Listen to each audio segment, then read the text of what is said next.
You will not be able to stay home, brother. You will not be able to plug in, turn on, and cop out. You will not be able to lose yourself on Skag and skip out for beer during commercials because the revolution will not be televised. The revolution will not be televised. The revolution will not be brought to you by Xerox in 4 parts without commercial interruptions. The revolution will not show you pictures of Nixon blowing a bugle and leading the charge by John Mitchell, General Abrams, and Spyro Agnew. Sanctuary. The revolution will not be televised. The revolution will not be brought to you by the Schaefer Award Theater and will not star Natalie Woods and Steve McQueen or Bullwinkle and Julia. The revolution will not give your mouth sex appeal. The revolution will not get rid of the nub. The revolution will not make you look 5 pounds thinner because the revolution will not be televised, brother. There will be no pictures of you and Willie Mae pushing that shopping cart down the block on the dead run or trying to slide that color TV into a stolen ambulance. NBC will not be able to predict the winner at 8:32 on Sports from 29 districts. The revolution will not be televised. There will be no pictures of pigs shooting down brothers on the instant replay. There will be no pictures of pigs shooting down brothers on the instant replay. There will be no pictures of Whitney Young being run out of Harlem on the rail with a brand new process. There will be no slow motion or still life of Roy Wilkins strolling through Watts in a red, black, and green liberation jumpsuit that he is inserting for just the proper occasion. Green Acres, Beverly Hillbillies, and Hooterville Junction will no longer be so damn relevant, and women will not care if Dick finally got down with Jane on Search for Tomorrow, because black people will be in the street looking for a brighter day. The revolution will not be televised. There will be no highlights on the 11 o'clock news and no pictures of Harry R. Women liberationists and Jackie Onassis blowing her nose. The theme song will not be written by Jim Webb or Francis Scott Key, nor sung by Glenn Campbell, Tom Jones, Johnny Cash, Engelbert Humperdinck, or The Rare Earth. The revolution will not be televised. The revolution will not be right back after a message about a white tornado, white lightning, or white people. You will not have to worry about a dove in your bedroom, the tiger in your tank, or the giant in your toilet bowl. The revolution will not go better with coke. The revolution will not fight germs that may cause bad breath. The revolution will put you in the driver's seat. The revolution will not be televised, will not be televised, will not be televised, will not be televised. The revolution will be no rerun, brothers. The revolution will be live. Where my final touch is into, where my final touch is into, be your biggest for Moto Baba, yes, where my final touch I'm talking about shout it on crazy. People crazy motherfucker. Run that shit back, man.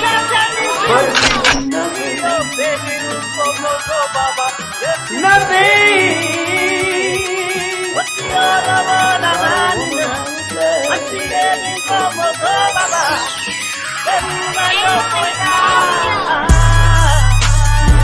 Man made the car. What's the ending for Moto Baba? Man made the train. What's the other one? What's the ending for Moto Baba? Man made the restaurant.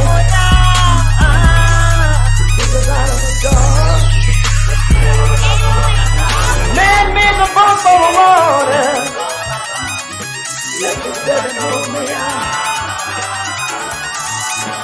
Man thinks about a little bit of baby girl.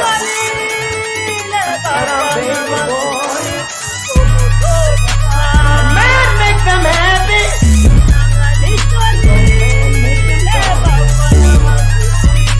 But after man make everything,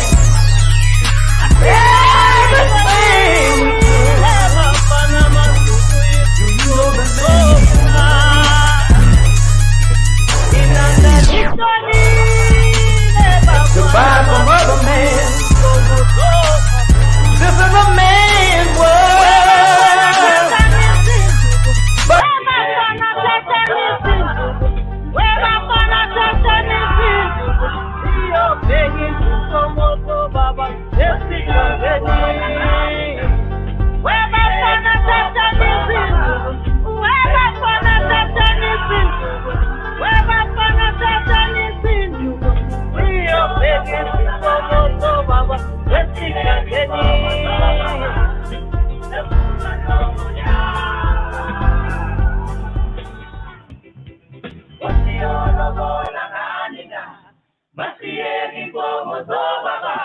tuning in to season 8, episode 32 of Shabaka'S Blacc Experience and Hands. I'm the co-host and co-executive producer, Shane Krugman. Good evening, ladies and gentlemen, and welcome to Shabaka'S Blacc Experience Enhanced this evening. The air date of this episode is April 30th, 2024. And as we know, 32 years ago today, Los Angeles, was in the news. But however, we recognize the date of the rebellion. But tonight's subject is murder in Milwaukee. We're joined by our co-host and our studio producer, the one and only Mr. Shane Krugman. And this is episode 32 of season 8 of Shabaka'S Blacc Experience Enhanced. We will be having an open mic discussion of the recent murder of a black woman named Sade Robinson, who met a white guy named Maxwell Anderson on a dating app and was murdered and mutilated. Maxwell Anderson killed and dismembered Sade Robinson's body. Her remains, after he had severed her body parts, were scattered, and one of her legs was found. He also torched her car. Her stuff and human remains were found in a certain neighborhood in Milwaukee. Milwaukee, Wisconsin. This Maxwell guy had a sex dungeon in his basement. We have discussed the modern day bedwenching syndrome. And this is an open mic discussion for those 18 years of age and over. This is episode 32 of season 8. And our opening was the one and only Ms. Miriam Makeba with African Sunset. Okay, ladies and gentlemen, we know we get a lot of haters, of the material that we talk about here on Shabaka'S Blacc Experience Enhanced. We care and we don't care. The reason why we don't care is because it's time to cut the check for the reparations. Is that amount okay? Your other groups. Say that again. What is the amount now? Okay, it's it's $800 trillion in tangibles. You see what I mean? It's because if the United States could throw all this money, with this quote unquote foreign aid bullshit, you see what I'm saying, to every other group in African nations, you see what I'm saying, then surely they can cut the check for us. Now, with Ms. Robinson, first of all, our condolences go to her family. But you see, what it is that when you have these devils, doing these dating apps, and our women, going out here being so gullible with this, I don't see color and things of this nature right here. Color certainly does see us. Exactly. Okay? Like, look at the I hate when people say that stuff, especially so-called people of color. I hate when so-called people of color and black people say that dumb shit. I hate it when white people say that dumb shit too, because I already know they lying. But when people say that dumb shit, really, are you serious? Like, have you looked in the mirror? Like, you might not see color, but like you said, color sees your black ass, and yes, sir. Absolutely. It does. An illusion of inclusion. And then too, there was a brotherhood posted online, saying is that the 14th Amendment was mainly white folks' rights. And I have a tendency to... No, that's a lie. No, I'm going to debunk that right now. First of all, the Bill of Rights was white people rights. The first 10 amendments were specifically for white people, specifically white slave-owning men, heterosexual men, if you will. The other amendments, especially the 13th, the 14th, and the 15th, were supposed to be corrective action for foundational Black Americans during Reconstruction for the harms of chattel slavery, black codes, and convict leasing. There was supposed to be corrective action. That's what Dr. Claude Anderson has taught us. It was supposed to be corrective action for what they allowed to occur during chattel slavery and black codes and the Fugitive Slave Acts and all of those laws and acts that came into effect around that time of the Civil War. Now, during Reconstruction, Okay. supposed to be corrective action, just like affirmative action was supposed to be corrective action. So Yeah. what they did during Jim Crow, what they did during Right. all of that whole era from like 1915 to 1965, that whole time period, corrective action for that. The civil rights movement, the second civil rights movement in the 1960s, was supposed to be corrective action for that. Now, the 13th, 14th, and 15th Amendments were specifically for freedmen, meaning descendants of out of slavery, foundational Black Americans. They went ahead and co-opted the language and put minorities, because mind you, these other groups, like we've always stated, they use us for a numerical value, and then they abandon us during our time of need. So the 14th Amendment was supposed to make sure that we were legal citizens in the country that we built, and that we had the same protections as everybody else. Now, where they effed up was they put minorities in there. Now, minorities, that pertain to not even so-called people of color, but white women and white LGBTQ. Right. Okay. All righty. So therefore, they got this alphabetized agenda that they got going on. And then, too, they want us to ignore the brutalization that we were subjugated to.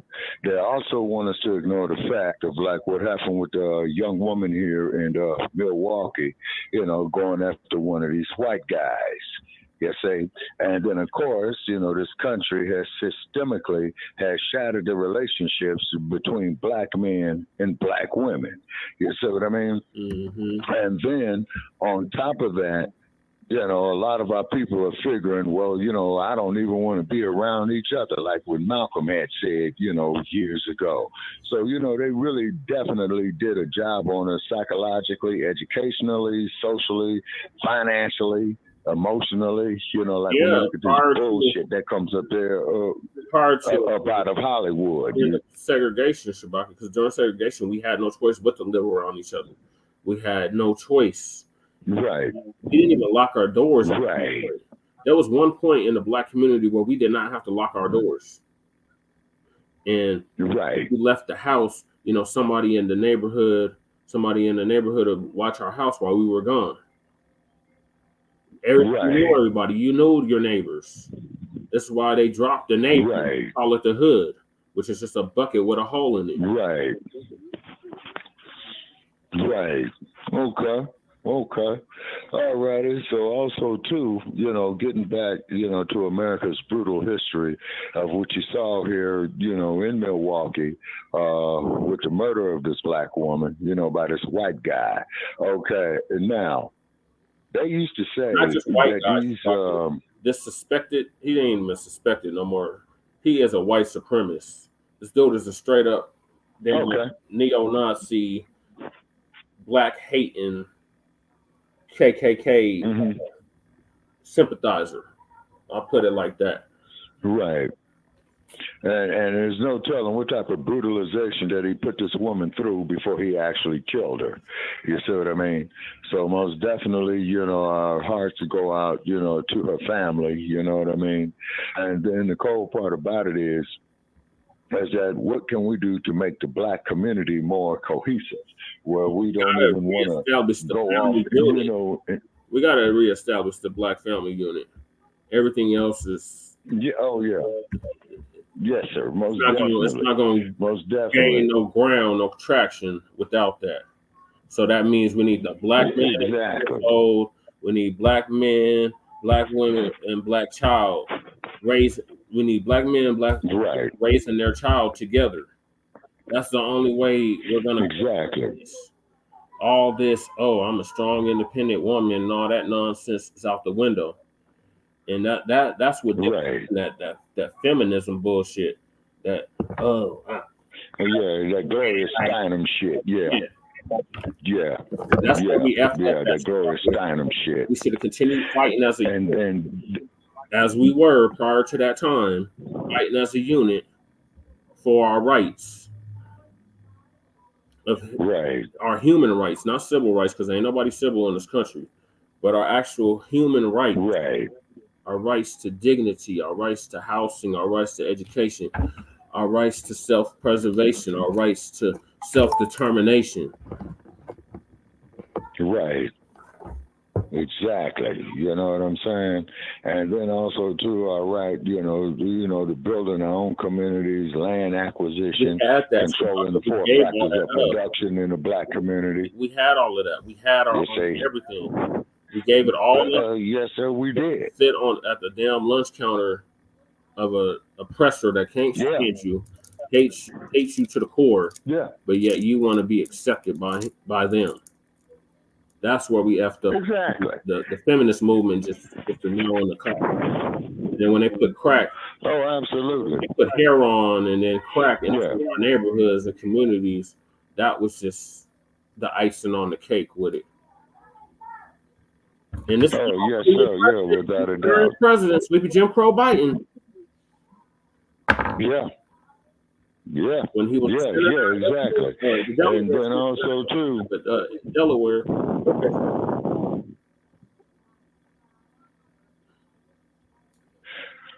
Okay, Brother Che, you still there? Yeah, I'm still here. Go ahead, Shabaka. Okay, yeah. All right, so therefore, look at what the senator from Delaware did before he became the president. You know what I'm saying? Mm-hmm. And that federal crime bill leading to mass incarceration. Then, of course, what you see that's going across the college campuses. Crime bill, Shabaka. Every crime bill since 1972 was Biden's bill. Right. And these same people talk about we need to go out and vote blue no matter who and vote for Sleepy Jim Crow Biden. Not realizing that he was responsible for all of this shit since 1972 for mass incarcerating our people. Right. And a whole list of other things. Right. But they keep telling us that he's the two evils. Now, I don't like the dump as in human shit. We want to make that perfectly clear. But the dump didn't pass legislation that specifically harmed Black people. Sleepy Jim Crow Biden did, though. Yes, sir. The Democrats did, though. They keep telling us that they are friends. They ain't our goddamn friends. No, they're not. You know what I'm saying? They're constantly selling us down the river. We're going to give them Biden administration. And because it's been 4 years of Sleepy Jim Crow exactly. almost 4 years of Sleepy Jim Crow Biden being in office, and we ain't got nothing tangible. And these are the same people that told us, we need to get Trump, and we just got to get Trump out and all that dumb shit. And now they all look like the idiots that they are. And we tried to tell them in 2019. Yeah, exactly. Jim Crow Biden was no good, and he was actually the worst of the two evils. And why are you voting for evil any guy? Right. Well, like I said, man, I'm on the couch. You know what I'm saying? The only person who I'm voting for is Jesse Paris. If I, was eligible to vote, but I'm on the couch. I'm literally the last hope y'all got in a historically Black district. Yeah. And I'm unbought, literally. Yes, sir. I'm straight up independent. I'm not beholden to the Democrats or the Republicans. Right. That's right. You know what I'm saying? And don't blame me, man. It's because, look at their track record, man. You know what I'm saying?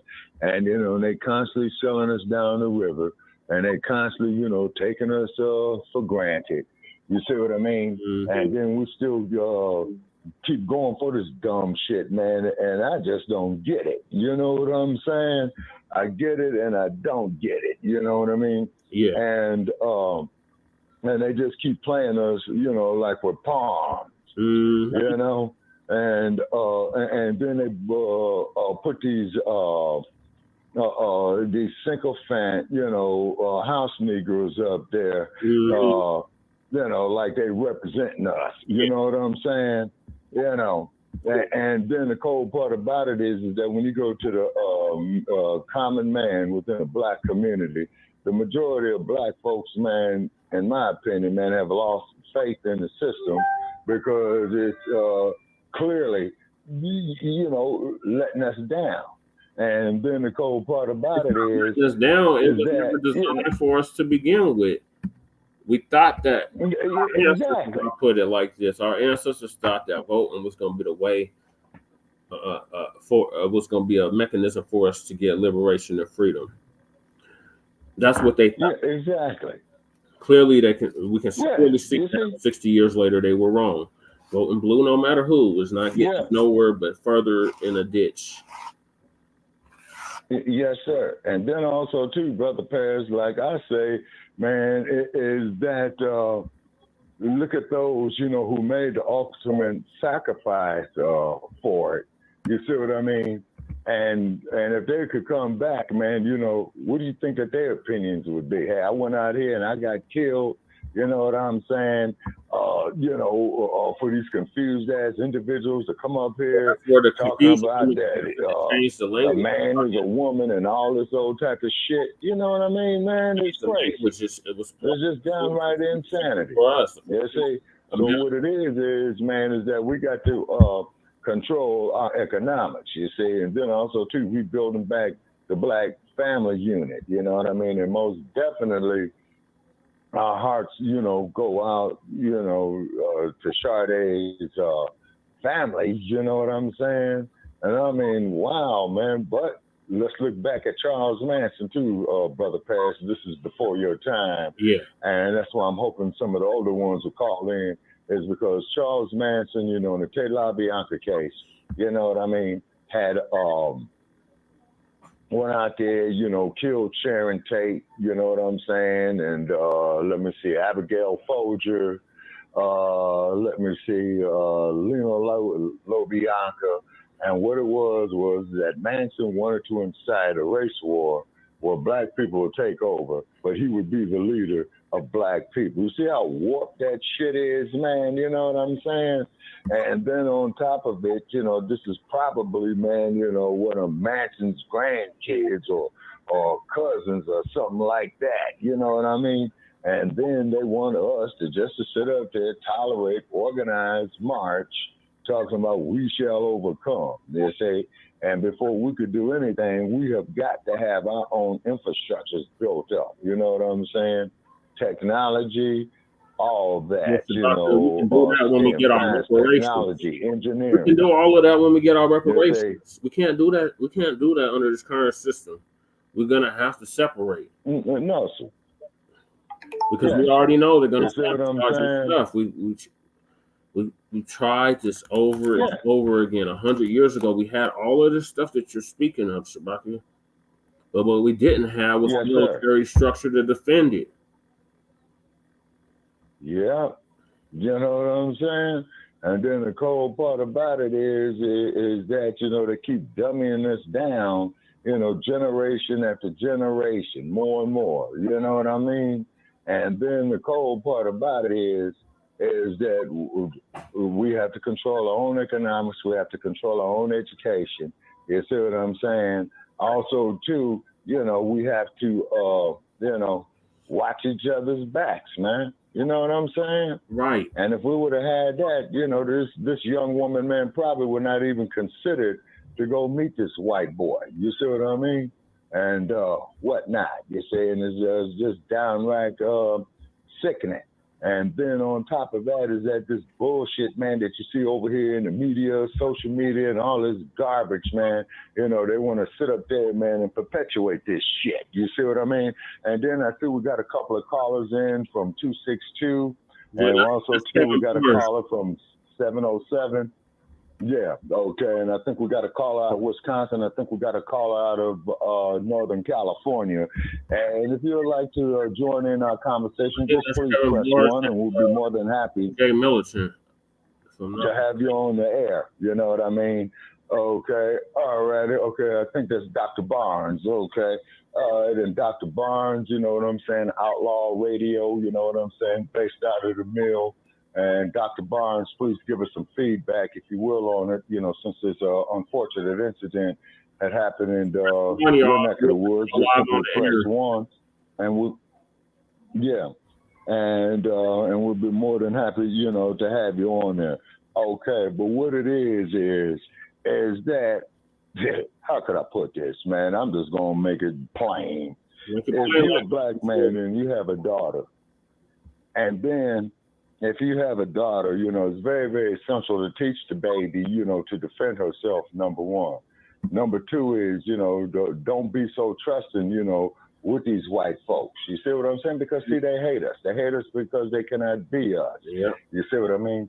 I mean, look how Joe Gibson tries to treat us and stuff like that. And, of course, you know what we do to Joe. Yeah, see? Take his ass back to Italy. Yeah, he can call in if he dares. We'll listen to him. You know what I mean? Okay. Uh-oh. And let me say, uh-oh. Okay, Dr. Barnes. Okay, we got an unknown caller here, Just press 1, you know what I'm saying? And we'll be more than happy to have you. But I'm going to unmute your mic. I think I know who this is. All right, so Kevin put his... Now, why would you say a thing like that? Because you don't know me. Yes, you think you know me, but you don't really know me. We know you're... Okay, Sarge. And we're unmuting Dr. Barnes' mic as well, too, Sarge. Now, Sarge, what we are talking about tonight is about the young woman that went and met this white guy on a dating app, and he went up there and mutilated her body and killed her, and only Lord knows what went on. So this is like some Charles Manson type of stuff that's going on. Okay, now you see, Sarge, Joe Gibson. Yeah, okay, and we got our other unknown caller as well too. Okay, and then also too, we got a call out of Northern California, out of the 707 area code. And those who is listening at that number, just please press 1. We'll be happy to have you on. Okay, Dr. Barnes' mic is unmuted. Okay, hold on, Sarge. We got Dr. Barnes right here. Okay, put his hand up. Okay, Dr. Barnes, what's going on with you, Kevin? I want to say, first of all, shout out to you, Shabaka, and shout out to Shay, man. Yes, sir. You guys support us. We appreciate that, man. You know, it's a crazy connection. It's beautiful. And y'all, yes, sir. Rock with y'all. Yep. So now, yes, and sir. shout out to everybody. Shout out to everybody who's listening. But I am from Milwaukee, Wisconsin. Born and raised here.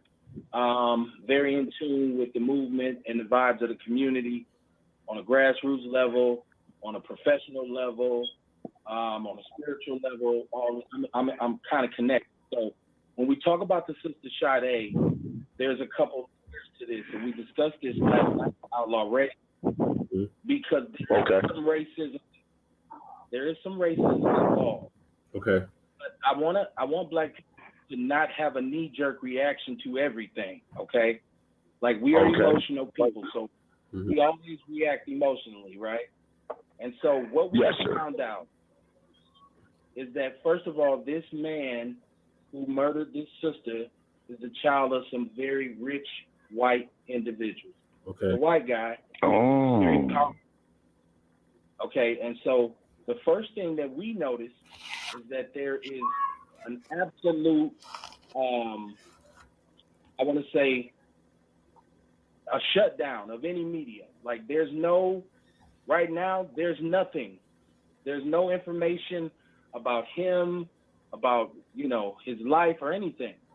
He is defended by one of the top lawyers in Milwaukee. Let's say that. We're talking about at least $100,000 lawyer, maybe not $1 million.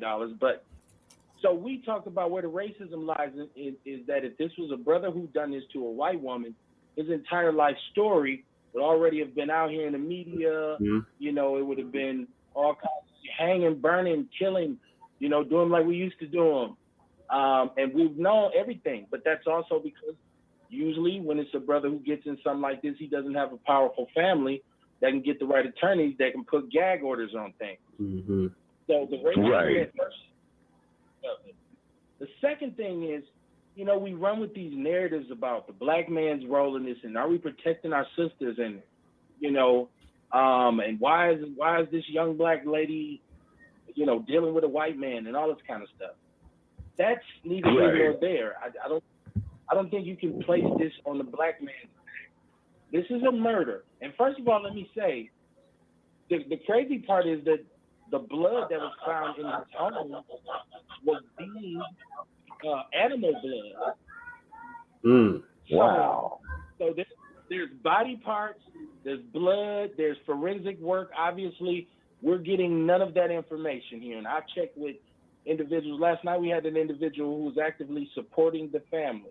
Okay. And he said, okay, just he died, we realize now his father is like a stockbroker guy who owns all these insurance companies. And you get your money, But what I'm saying, when you got money, you got enough to hire the right lawyer, right? Because the system is right. it's due process, right? Mm-hmm. And it's Yes, still sir. proven.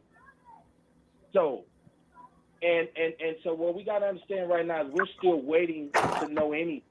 What we do is there's a 15-year-old sister who was on a dating app, like millions of other black and white young people. Mm-hmm. She went on a date with Right. this individual, and he dismembered her body. Now the question is, we have many missing black women. At this point, I think we have right now actively 4 missing young black women here in Milwaukee. Right. We know that Wow. that's a hub for sex trafficking. We know it's a hub for sex trafficking. Yep. Okay. So, Yes, sir. now the thing is, well, has he killed? Who else has he done this to? Mm-hmm. Black or white? If he's Right. out here murdering women and he's a serial killer, that's a big issue. So you don't want to leak every Yes, sir. detail because you're doing active investigation. Right.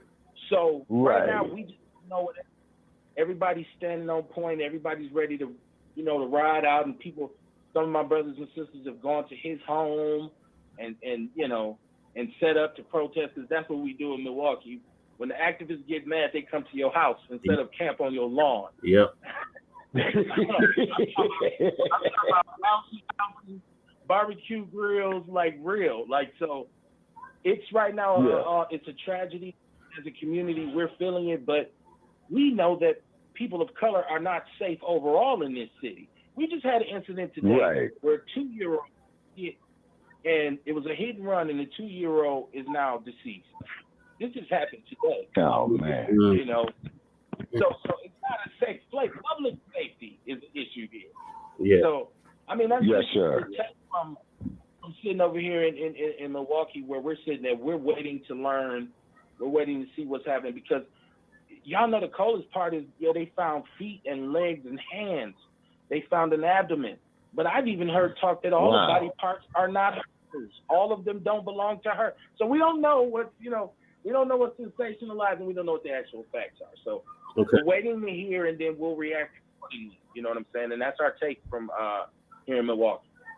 Okay, thank you for that. Okay, Dr. Barnes. On the Thank you. ground reporting. Okay, we unmuted the mic. We got a caller here at 907. The last 3 is 091. That's Your mic is unmuted. You're on Shabaka'S Blacc Experience Enhanced.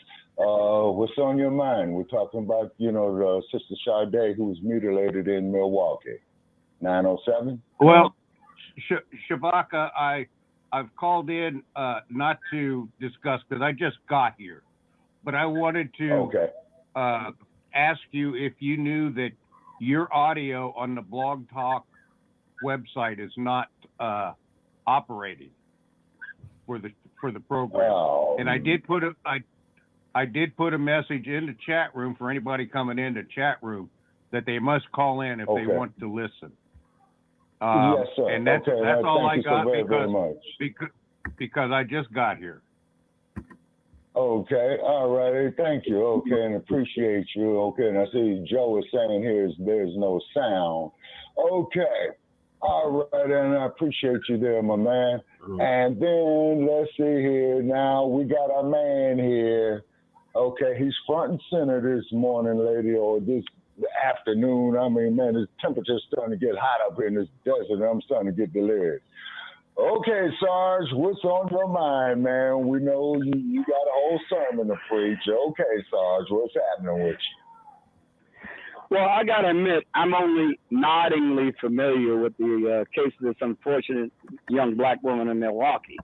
I've heard of it, and, it is certainly a horrific thing to find out that your relative has been murdered in such a fashion as this. But I really understand. I do hope that we're trying to let people know that no matter who you associate yourself with, particularly in an online dating circumstance, it is incumbent upon whomever it is and whomever the race of the person that you're getting involved with, is incumbent upon you to do your due diligence and make sure you're not going out with a psychopath.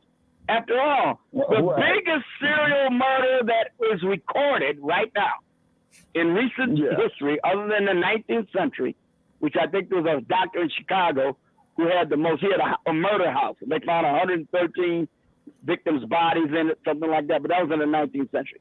In the 20th and 21st century, the biggest single serial killer recorded is Samuel Little, a black man with 60 confirmed murders, and he led authorities to the bodies of 33 more by telling them where they were after he killed them years ago. So Samuel Little is as big a threat as anybody else out there could be. It doesn't matter who the person is. Do your diligence when you're going after him. Samuel Little, by the way, killed white women, black women, Asian women, any woman he can get his mitts on. We murdered them. So, again, I think that the key here is to have our young women be diligent because they are vulnerable to predators of all races. And let's be clear about that. Okay, Sarge. I'm going to tell you something, Sarge. You one of my best opponents here, man, when it comes up here, man, to intellectual debate, okay? But as we have stated before, man, on the last 8 years, man, is that we got to deal with the black communities because nobody deals with us. Now, what you're saying there, Sarge, is holding a whole lot of weight. But when it comes to us, man, it's pretty much looking like that we are expendable. Now, Sarge, to give you more ammo against me, okay, to give you more ammo against me, there was a fool who worked out there at UCLA, a black man who was in conjunction, you know, with some of these people, man, you know, stealing and harvesting organs, and they busted him. It's because what this guy was doing, he was going off there sawing off feet, hearts, lungs, things like that, just like what they did to the young man, little Kendrick Lamar, you know, years ago, who was found wrapped up in a blanket on a basketball court, and all of his internal organs is gone. It is the melanin, okay, is what they're going for. Do you know, Sarge, that melanin, man, is going with us out there, Brother Che? I believe $365 a gram. It was $450 before. Now wait a minute. You're not confusing melanin with melatonin, are you? Because they're not the same thing. I got to answer this question. Okay. So please stop interrupting me. Okay, we got 336 who wants to talk. $450 a gram before the pandemic. So it's probably like $600, $700 a gram now. Ain't no telling. Either way, our organ is not commodity. And if a big time white, mainly white person wants that organ, they're gonna get that organ, and they're gonna arrange your money so they can get that organ. That's exactly why our people should not be registering as no organ tissue donors. I repeat, precisely. You are please change it immediately. They can use that database to arrange it for your murder so they can get your organs. Go ahead, Sarge. Okay. May I? Okay. Is there an allegation here that black people are being murdered for their melatonin? Yeah, melanin, not melatonin. Melanin, Sarge. May I make a comment? May I make a comment on the organs? May I make a comment on the organs? Who wants to make, and you had a 644, sir. And what is your name, sir? Yeah, this is Joe Gibson. 708. You know it was you. You tell me, baby. Hey, Shabaka, may I make a comment on the organs? Okay. Please. I just dealt with organ donations. Okay, about a year ago when my wife passed. My wife passed a year ago. Okay. Condolences. And I got a call, and she was an organ donor. She had signed up for that. After my wife passed, I got a call from some fucking organ donation outfit that wanted to take the skin off of my wife because she was an organ donor, and the skin is the largest organ in your on your body.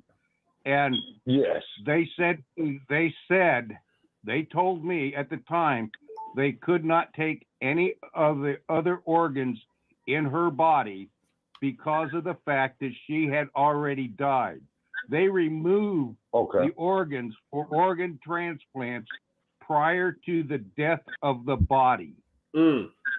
Oh, man. Well, wait a minute. Wouldn't that be murder if you do that? Wouldn't that be murder? She was already. No, I would think so. Listen. If you go into the hospital as an organ donor and you're brain dead, right? But your body, is still functioning. Okay. The same thing. Right. The same thing is when you're on your deathbed, and usually your brain goes before your body completely shuts down. Yeah, I see what you mean. But they have to take the organs while your body is still alive or functioning. While your heart is still going. Right, I understand that, Ben. So I understand that. I guess that's one of the perils in organ donation. Yeah, that is.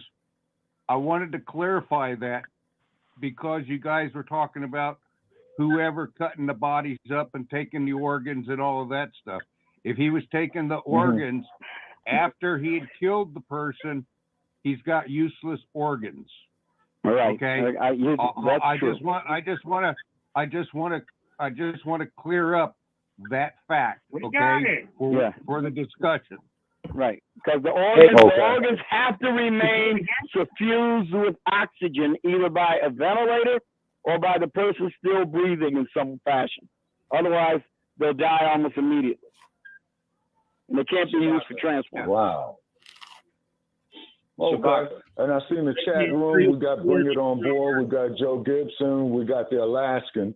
Okay. And Joe Gibson. Okay. Here we go, Joe. You're on the air, and I'm going to read your comment right here. Oh, God. You get all the media attention. They make the white man look evil on TV. Do they have to paddle you from cradle to grave?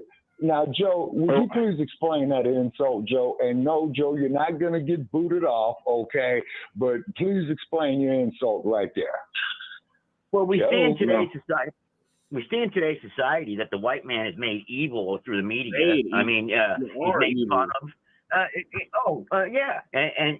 the blacks are propped up with the music. It's all the trends, the styles. It's all cool. You know. So what are you talking about? Our culture has permeated the world. Oh man. Yes, our culture that we made out of chattel slavery and Jim Crow. Yes.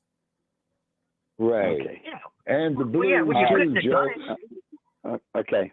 And the blues Shabaka, can I ask you a question, please? Because I'm a little bit befuddled as to what the thrust of the commentary tonight is. So I want to make it clear. You know me, I prefer clarity over agreement, and right now I'm trying to get clarity, okay? So here's why I'm asking the question I'm asking. Okay, here's the question. Are you alleging that, now this is a whole question for you, cut me off. Are you alleging that, one, there is a conspiracy to murder black people to obtain their organs, one, or two, is it simply a matter of neglect and opportunism to take their organs when it is not necessarily indicated to do so? Or three, is it a matter of some organized global conspiracy to rob black people of their organs? Is it any one of those, or is it all three, or is it an additional others? Exactly what is the thrust of your commentary? Okay, the thrust of the commentary is this. We got Brother Che riled up. Okay, what it is, Joe Gibson and Sarge, and to the other gentleman here, and thank him so very, very much, for calling in. Okay, yes, it is a conspiracy, Sarge, against us, as you and I have argued, man, for over the years. The thing is that white America fears is a black insurrection. Okay, J. Edgar Hoover told you that. But the sad part about it is, Sarge, white America has nothing to fear. It's because Hollywood, which I despise, and I will go right back to their front door again, Brother Che, you know me, okay, is that they don't want us to be economically independent, okay? They don't want us to be militaristically independent, is because they are in fear of retribution. Okay, just like, you know, when Thurgood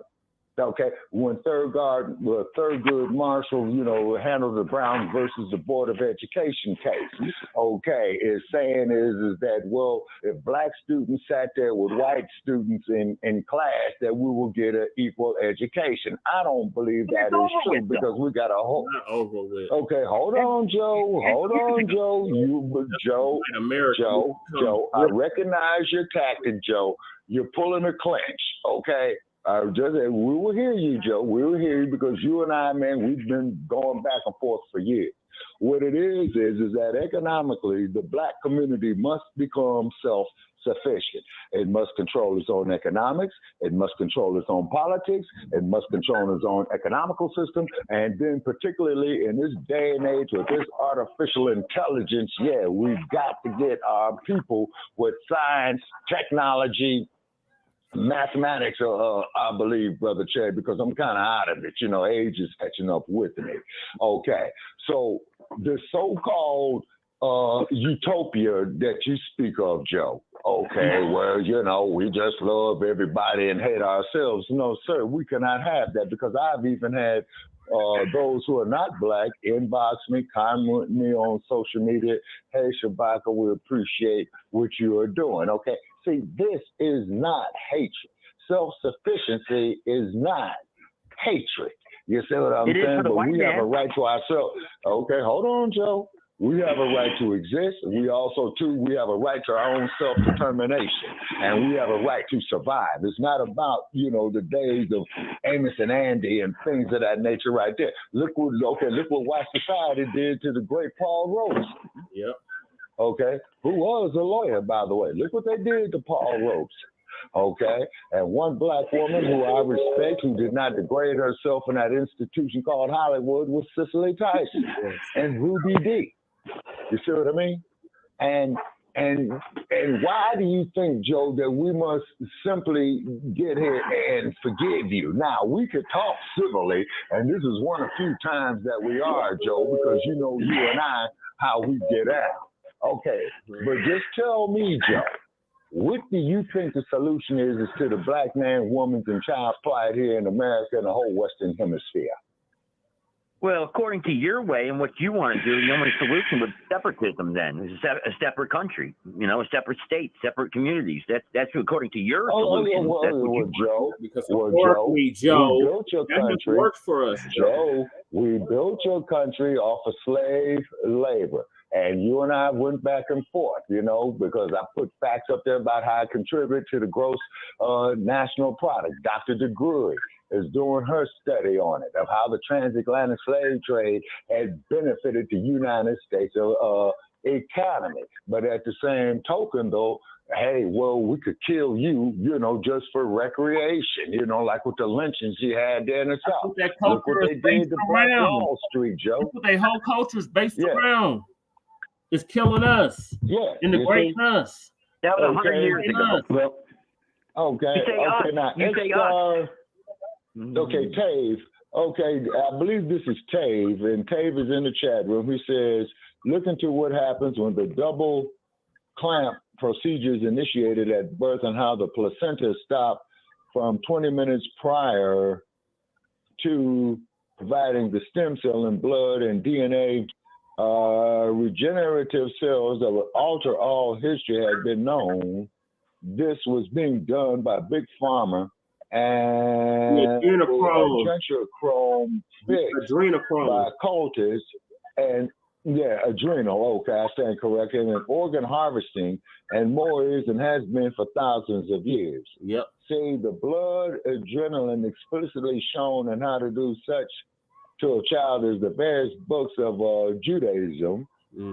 Child trafficking and sex slavery is big business, and child sacrifice even more so to these sick fucking Luciferians, and has already got almost 100,000 child loss and undetermined locations since Biden's coup. Yep. Okay. So far right there, Tate, you know, you're making a lot of sense right there. Okay, but as we had stated before, Joe Gibson, hold on, Shabaka, I got to get this out. So he brought up stem cells, and he's talking about the placenta. The placenta is stem cells. So they keep the placenta after the birth, and they use that for modern medicine, just like they use Henrietta Lacks cells. The system down in Baltimore, where our East Coast correspondent brother Isaiah is, in 1951, she passed. They used cells to create the stem cell research, the HeLa cells. Look it up. That woman's cells they kept multiplying. They just kept multiplying. Those cells have been used all over the world. The pharmaceutical company that used the cells just recently, within like the past 4 years, because we covered this on our platform, on Black News, Mile High News, go look it up. They used her cells for that research, and they never paid her family, let her family know anything about it until recently. So it's not over, Joe. It's really just beginning. And the more Lord, coming out about it, the more I know the black cure cancer. I know the damage that European I want to know the connection have caused on our people for at least 500 I know. years. If we were, I know. We're so close to all of that, Joe. All right. Okay. Can I ask a question, please? Because I'm trying to get clarity. Okay, here's my question. Okay, now what is the connection between what would otherwise have been biological waste, like placentas and tumorous cells? What is the connection between that and some sort of diabolical conspiracy to murder black people for their organs? Or is there a connection? There is a connection. What is the connection? No, let me answer that, Shabaka. What is it? Let me get him. The brother that created the brother that created the blood transfusion, Charles Drew, right? When he died from a car accident, and they refused to treat him because it was Jim Crow era in the South. They refused to treat that man, but yet they used his invention, his intellectual property, to create the blood plasma, the plasma banks, and all of that. So yes, there is a connection. That saved so many lives during World War II. Yes, sir, Brother Che. You're absolutely correct. I know. It was all blacks that won the war. I know. They stormed the beaches. Wait a minute. What you just said about the death of Robert Drew isn't true. What is not true? It isn't. What is not true? It's not true. No, that's a myth. That's a myth. It's not true. Y'all look it up while he talking. It didn't happen that way. It didn't. Go look it up. Go Google it. Go with your friend. But go ahead. I already have. That's what I'm telling you. That's a myth. You're not telling me. It was a myth that many people believe, like George Washington and the cherry tree. Stop deflecting. It's not true. Answer the question. You said it's not true, so prove it's not true. Go. Okay. So when he was injured in the automobile accident, the hospital that he was in did not have the facilities to care for him properly. So they brought him to another one where he died. Why didn't they? Why? Because they wouldn't have had the ability to care for any patient in that condition. Why didn't the hospital? Whether it was white or black, they wouldn't have had the ability to care for him. Why did they have it? Yeah, I got to remember, every hospital back then wasn't a trauma center. You do understand that, don't you? Sarge, you're making excuses. They didn't have trauma centers everywhere like they have now. What was not true about what I said? Go ahead. Again, he was taken to a hospital in North Carolina. That was in the South. And he was dead about. He was no. Wait a minute. He was not turned away from a black hospital. He wasn't. I mean, from a white hospital, he wasn't. Well, I didn't say he was turned away from the hospital. He was treated at Alamance General Hospital in Burlington, North Carolina. And he was dead a half hour after he first got medical attention. And this was during the time of Jim Crow, correct? Yes or no, what? George? Of course it was. Absolutely. When he died during Jim Crow. Absolutely. He was, but my point is, he did not die because of being refused hospital access due to Jim Crow laws. It's not true. Everything you said after but is not true. Go ahead. He was not refused hospital attention at the hospital he was brought to. He wasn't. So how did it's he die? Not true. How did he People die? want to believe it because it's not true. It sounds good. It didn't happen that way. It's not true. They have a record of his admission, and they have a record of his treatment that is contemporary.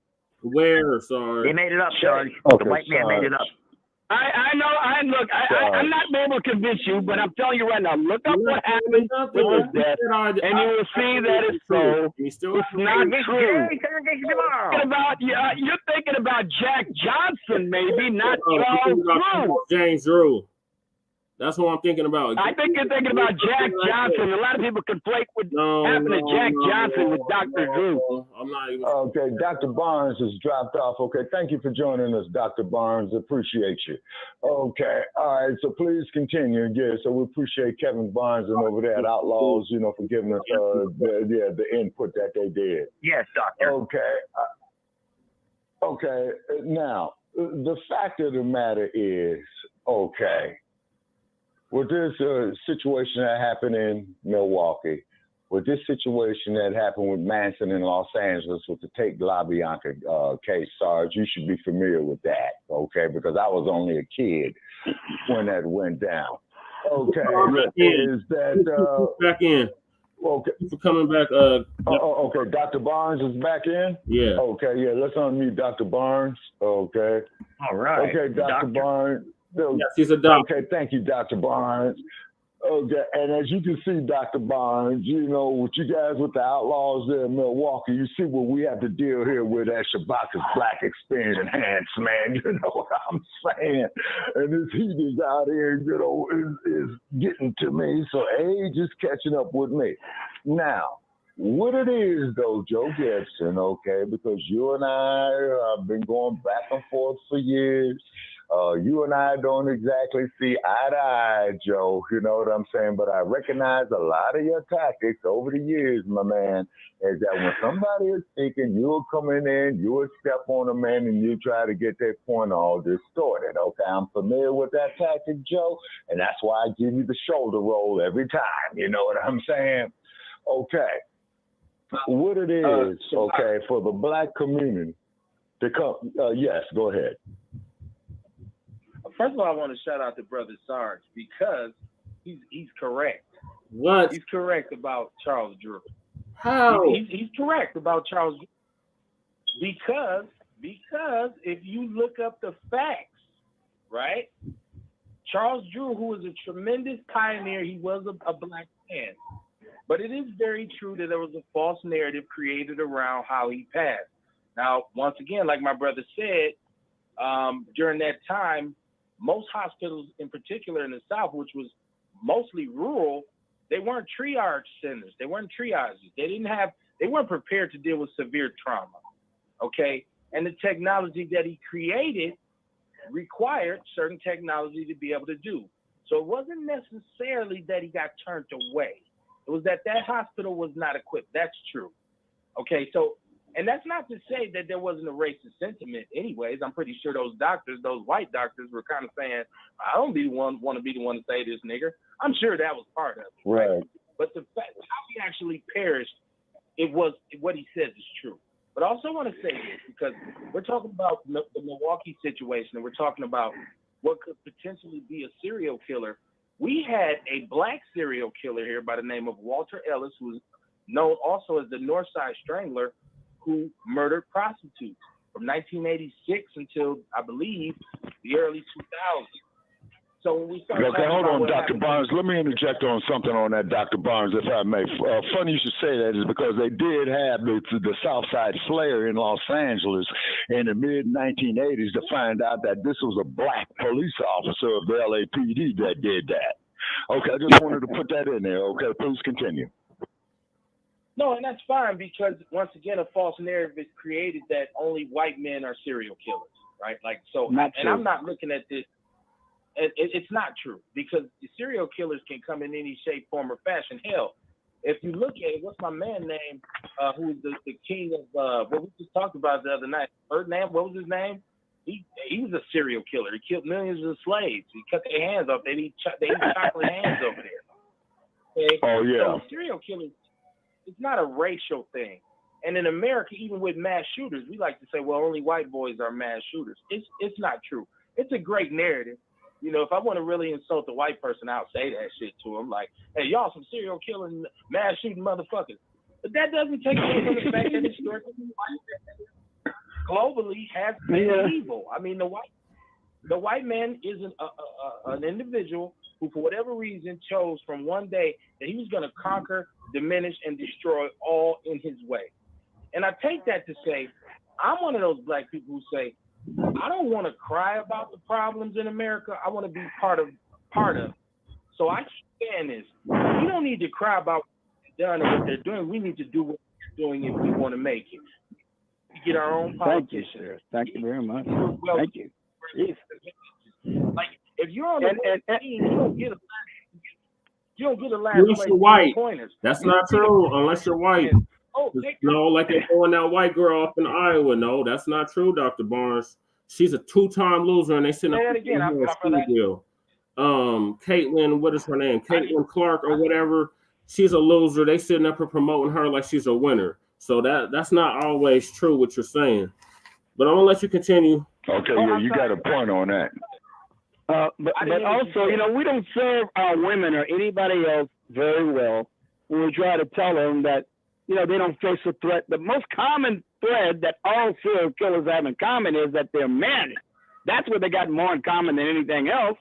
And we don't do our women any good by trying to make it appear the thing they have to fear most is a white serial killer.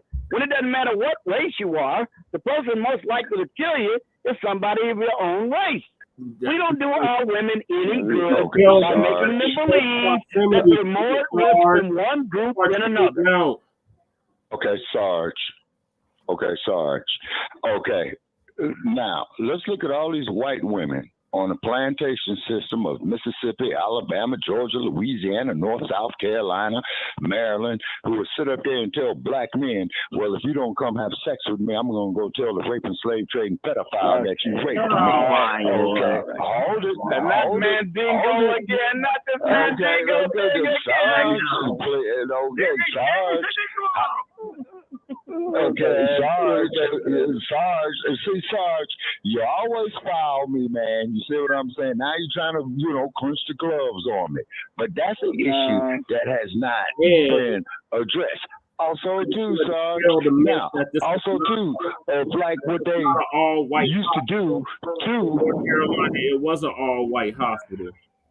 I done my research, too, and it was an all-white hospital. So that's where that narrative that he got turned away from an all-white hospital came from. I just want to get that out. But he didn't. But he did. He did. I'm really looking at AS. He didn't. They couldn't. His blood loss was so severe that he was so deeply in the shock. There wasn't much they could do for him. He had 3 black doctors in the car with him, and they all attested to it. Driving to a conference, Sarge. He was given a blood transfusion. Yeah, they were all black doctors. They pretty much agreed with the assessment that the medical people in the hospital did. They all survived. He was the one who had the severe injuries to his legs. The accompanying loss of blood that put him deeply into shock. And then he succumbed to his... They're still refusing him today. Yeah. Okay, hang on. Let me see if I follow this argument. Okay, a black man is injured severely. He can't get no treatment in America. He goes to a hospital. In Jim Crow. Okay. While he's at that hospital, he dies. But because we are in the Jim Crow era, and it was a hospital in rural wherever, North Carolina. So he was basically murdered while in the hospital because they wouldn't treat him. Is that the story that I'm hearing? That's the story that I'm hearing? That isn't true. That isn't true. It's just criminals today. No, wait, Sarge. I mean, you take certain parts of any story and put them all together, you can make up any fucking excuse for anything. just like Shabaka and his white plantation owner's wife.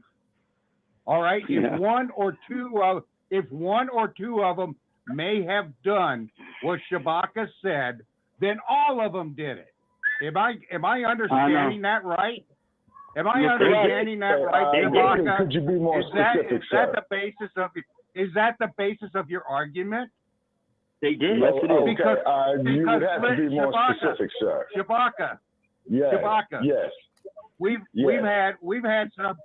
had some pretty good discussions on some other shows. Okay. Now sure. I'm a white boy. And I appreciate you for calling. I'm a white boy. All right. Okay. I despise what was going on during the Jim Crow era, but I didn't live down in that area, and I didn't live down in that area. I've known people that did. I had family members that lived through that. Oh wait, wait, Shabaka. But wait. Yeah, I'm here. Because I didn't live down there. I didn't agree with how the Jim Crow laws were being thrown around and everything. Because I am white, because I'm a northern white, my whole race, and I am guilty.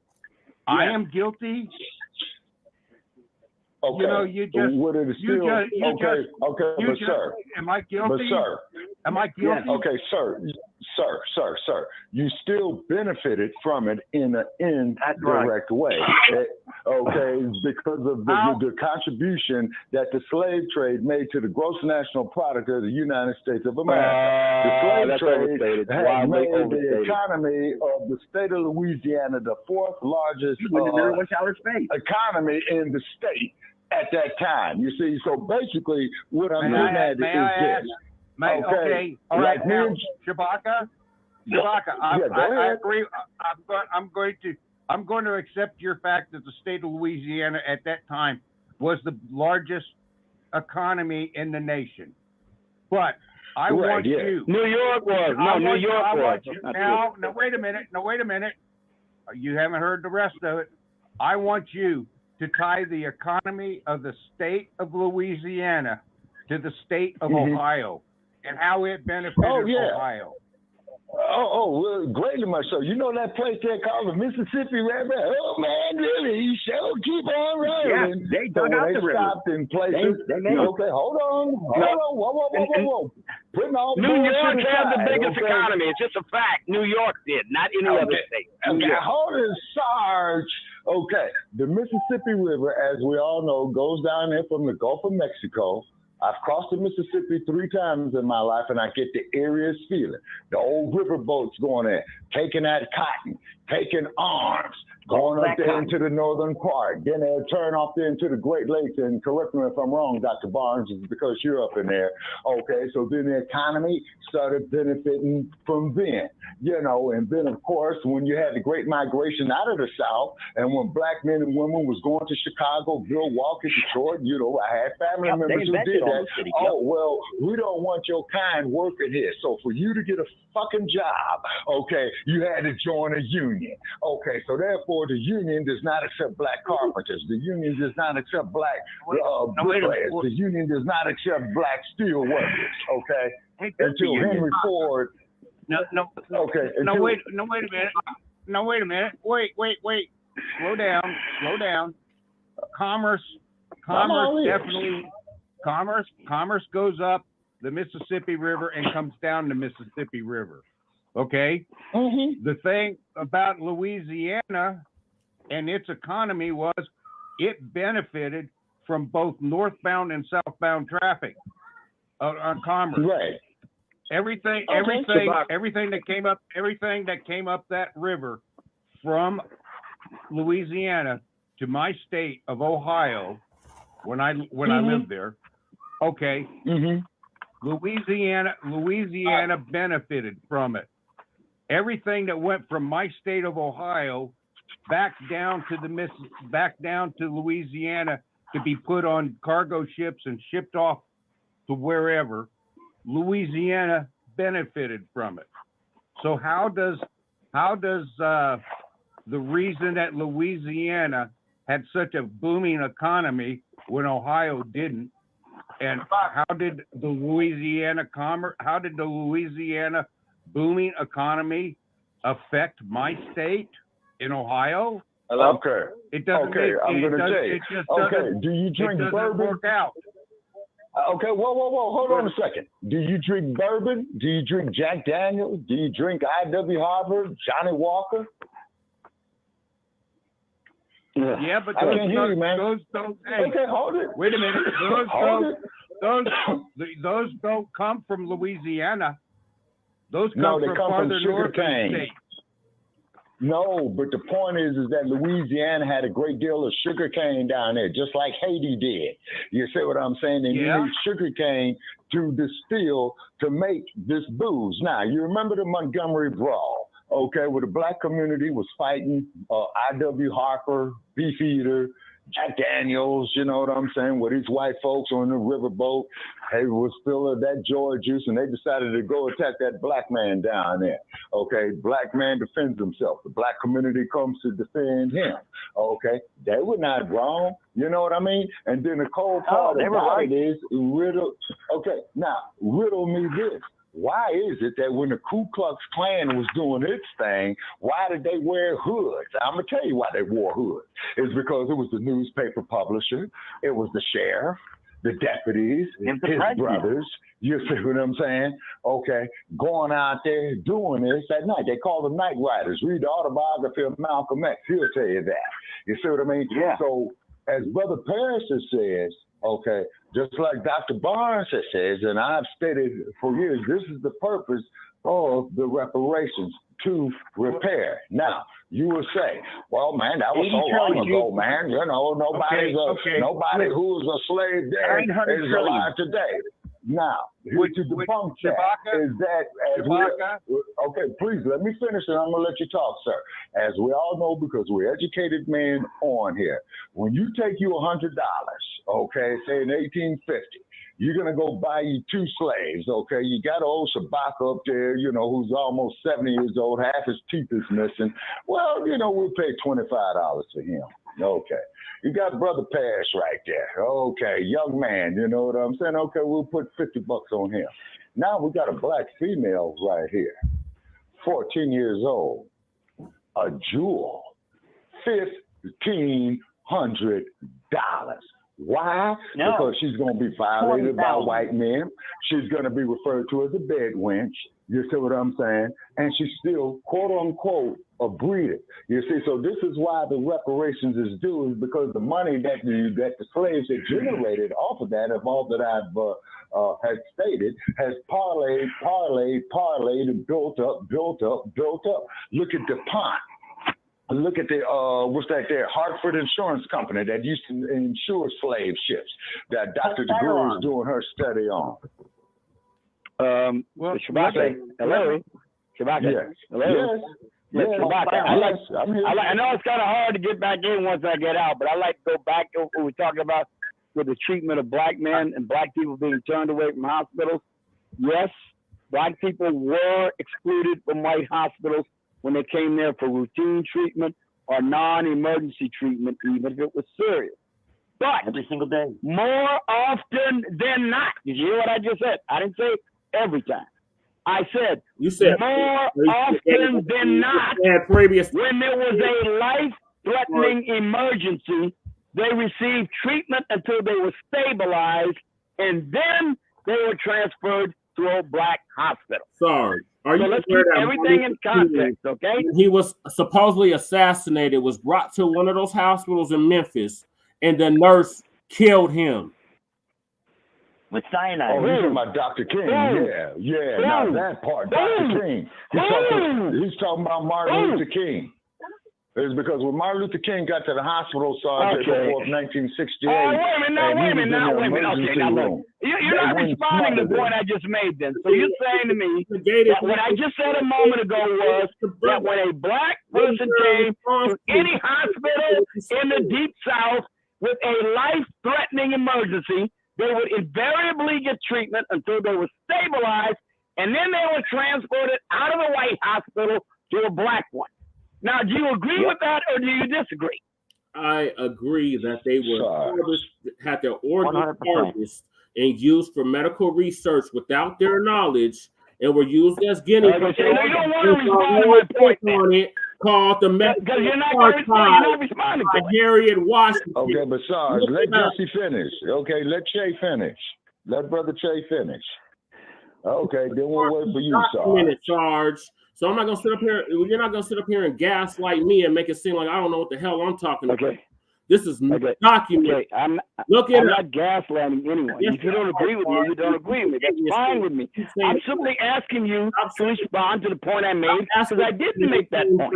I said, what I specifically said was that when a black person came even to a white hospital with a life-threatening emergency, they would receive treatment for that life-threatening emergency until they were stabilized or died. And if they were stabilized, then they were transported to a black hospital in accordance with the segregation law. Now, do you agree with that or not? You don't have to agree. If you don't believe it, just tell me you don't agree. I don't agree. I don't agree. Okay, good. That's all I want to know. That's all. Well, then I'm just telling you, that was the case in most even white hospitals in the South. And I can give you records to confirm it. And I can give you records of them using our people as guinea pigs. No, you give me records of black people being mistreated. I didn't say it never happened. I said more often than not, it would happen so they would get treated. That doesn't mean all the time. More often than not are the words that I use. When you're not saying but. Again, I didn't say it was perfect because it's segregation, for Christ's sake. How can it possibly be perfect? You're not supposed to segregate people when they needed medical care. No point. But I'm saying when it was life threatening. It's still happening. Look, doctors are doctors. Doctors like to save lives. I'm sorry, it's their ego, if nothing else. They like to be able to save lives. That's what they do. And when they can do that, they pat themselves on the back. Even black lives. They're still doing it today, Sarge. Hello? It is a test of their skill, if nothing else. They like to think they're life-saving, almost akin to God, even back then. Is that you, Dr. So the opportunity or the challenge to save a life is something almost any physician takes up. That's why they didn't have to like black people who want to do that. Not the white one, Sarge. Exactly. Thank you, Joe Gibson, for backing me up on that. He's being sarcastic. I guarantee you he agrees with me on this one. Go ahead, Dr. Barnes. Okay, so there's a couple things. First of all, I love y'all's show. This is the most fun I've had in a long time, man. So I love everybody on this panel. We love to have you. And I agree with you because, first of all, I looked up Charles Drew's injuries. Let's talk about what actually was wrong with him. Okay. So a lot of people think, well, he lost blood, so they didn't have I'm going to read his injuries off, okay? Okay. And so he fell asleep at the wheel, okay? He was driving. He fell asleep at the wheel. Now, what he had was he was rolled. First of all, he was ejected from the vehicle, and he was rolled over by another vehicle. He had nearly a severed leg, massive chest injuries, a broken neck, brain damage, and complete blockage of blood flow to his heart. Okay, so when you encounter a patient with this much trauma. For me, understanding the times, yeah, them country-ass doctors didn't know how to help, right? And I do agree with the man. And it even goes on to detail that most Americans wouldn't have got treated, but he was treated. Now, hold on. His family actually sent a letter to the doctors who treated them and thanked them for trying to save his life.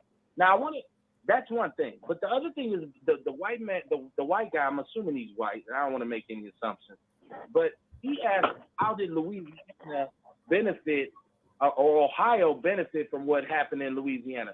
Let me tell you something. Don't ever get naive. First of all, the slave trade in America fortified our economy because it was free labor. That's right. For hundreds of years. That the reason why we had the Industrial Revolution, which came from England to Northern America, is because Southern businessmen invested in those industrial complexes up north. What happened was, the white men said, well, we don't want to do slavery. The Northern white men, the Southern white men said, what the fuck you talking about? We made y'all. Right. We're going to war. Yep. That's what the Civil War is about. Yep. So absolutely Ohio benefited from being able to build factories and being able to build cities because the South had free slave labor forever, and they made a wholehearted killing.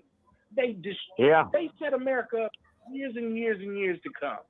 So don't forget about the Revolutionary War. Yeah. Well, Jay, so when we're talking about, don't think that America didn't benefit off slavery. Hell, us going from that rural economy to the industrial complex, and you think about this, what became our product? It was the auto industry. Yep. Because so many uneducated black men from the South migrated north and worked in them factories. Yep. The Union wasn't even a part of it. And Henry Ford, as great as they say was, he fucking Carnegie, working in the mines, all these, the steel industry. They benefited from uneducated, unprotected employees who they could pay $5 for working a 12-hour, 13, 14-hour shift. There was no health benefits. So absolutely the North benefited from it. Yep. So that's why you can't leave slavery out, because it was a necessary evil for America to become an economic powerhouse. It built this economy. Facts. Yes, down south, they was but as you're pointing out quite correctly, there's no doubt it helped to jumpstart the American economy. But if you'll notice what happened during the war between the states, the fact that the South was still an agrarian economy, heavily dependent upon slave labor, retarded the industrial development, was one of the crucial reasons that they lost in a war of attrition against the North, because they did not have the industrial base to keep up with the North. Even though they aided in jumpstarting the industrial revolution. So you can actually make the argument, that the slave labor and the slave economy of the South retarded. No, Sarge. No. Look. Because of the black soldiers. Thank you. I was getting to that, but there's also this what I was going to mention. The South had all the military schools. So how was the South losing the war? They weren't. They were whooping the North ass. It wasn't until the North incorporated colored infantry into the modern day U.S. Army that they were able to get the upper hand. So no, Sarge, you're not going to do that. And thank you, Dr. Barnes, for telling the truth. No, it just didn't. There's no way that military institutes can possibly make up in a war of attrition for the ability to manufacture railroad tracks, railroad cars, locomotives, muskets by the hundreds of thousands on mass production lines, along with the other equipment a modern army needs. I'm talking about modern by 19th century standards. In a war of attrition, the ability to manufacture goods matters more than even tactical military excellence provided by military schools. It is clear from the record of the Civil War that after 1852 and the failure of the Confederacy to obtain a quick victory, they were doomed. The North was doomed. Yes, the North was doomed. Correct. The North was doomed. No, the South was. No, the South was not doing. They could not keep up with the industrial base of the North. That is crucial. Remember, amateurs study tactics. Professionals study logistics. What you're saying just makes no sense. How is that? Logistics is the difference. Logistics. Look it up. I know what logistics is, Sarge. You look it up. In a world of attrition, it matters more than technical excellence. So, Sarge, why did the North win? I don't hear you, Sarge. Again, to a great extent. Wait a minute. Let me answer the question. You asked the question. I asked because I am a Civil War historian. It had to do with the change of strategy. They were able to realize the Anaconda strategy. General Sherman was able to strike at the economic breadbasket of the South in the Shenandoah Valley and on his march to the sea to Atlanta. You also had the fact that they were squeezing out the southern ports through the blockade, the naval blockade around the southern ports, and the fact that they could outproduce the South so vastly because they were reliant upon an agrarian, slave-based economy rather than an industrial one. They could not even manufacture railroad tracks. What do you think Sherman was making all those Sherman ties for? He was taking the railroad tracks up, he was heating them up, he was bending them around tree branches, and guess what? The South could not replace them. The Union Pacific, the Southern Pacific Railroad, who built that, Sarge? Now you're changing the subject. See what I mean? I've been working on. You just changed the subject. You asked me why they lost. On the railroad, all the live long. And I'm telling you why they lost. Who built that? I'm telling you why the South lost the Civil War after 1862. Yes. They didn't win their victory prior to that. They were doomed. They could not outproduce the North. It was not even a contest. They didn't even have the wherewithal to make copper cartridges for repeating rifles. They would capture Union Spencer carbines, the ones that were repeating rifles, and they didn't have a factory in the South that could manufacture and draw out large numbers of copper cartridges. Can you imagine that? And they were still nowhere in the South. The North had dozens of factories that could make copper cartridges. They were still beating the North, though. I mean, you're just completely ignoring the importance of logistical supply to modern armies. You're completely ignoring it. It was no longer the 16th century. It was modern industrial scale warfare, and the South could not compete with the North. And why? Because they were a slave-based economy. It retarded them. Hey, am I you're still on the Kevin Barnes? Go ahead, Dr. Barnes. Yeah, I wanted to say this too, and we have to understand because what he's saying is true. But there was a turning point in this war, and because the South, because we stated that the military schools were in the South, but the infrastructure schools were north, and so us understanding that we have industrial power, like you said, we can manufacture cannons, cannonballs. You know, the truth is, a lot of the Confederate soldiers by the end of the war were shooting homemade slugs, like they was making buckshots. They were completely cut off, and they were completely cut off from access to real warfare, which requires a steady production of weaponry and ammunition. And no, they were winning at first because the North at that point was they want a war culture. The culture wasn't about war. The South was always about strife and struggle and murder and death. So, but here's the thing. Why do you think Abraham Lincoln, who was a racist himself, who had no love for black people, that's right. Why it bothers me when they call him the great dictator. He chose the North. Yep. He was the president of the whole country. The reason he chose the North is because he said, but shit, we got factories in Pennsylvania. We produce materials. We can make bullets. They don't have bullets. Now you talk about Grant, who was the leader of the Union Army. Yeah, well, listen. He just understood the innovation. He says, we can fight a long time because we can keep producing. They were running out of resources. The South ran out of resources. At first, they had those gung-ho white boys who was like, no, fuck these niggers. But it ran out because now all of a sudden you was a scattered army, and strategically They were just eliminating you.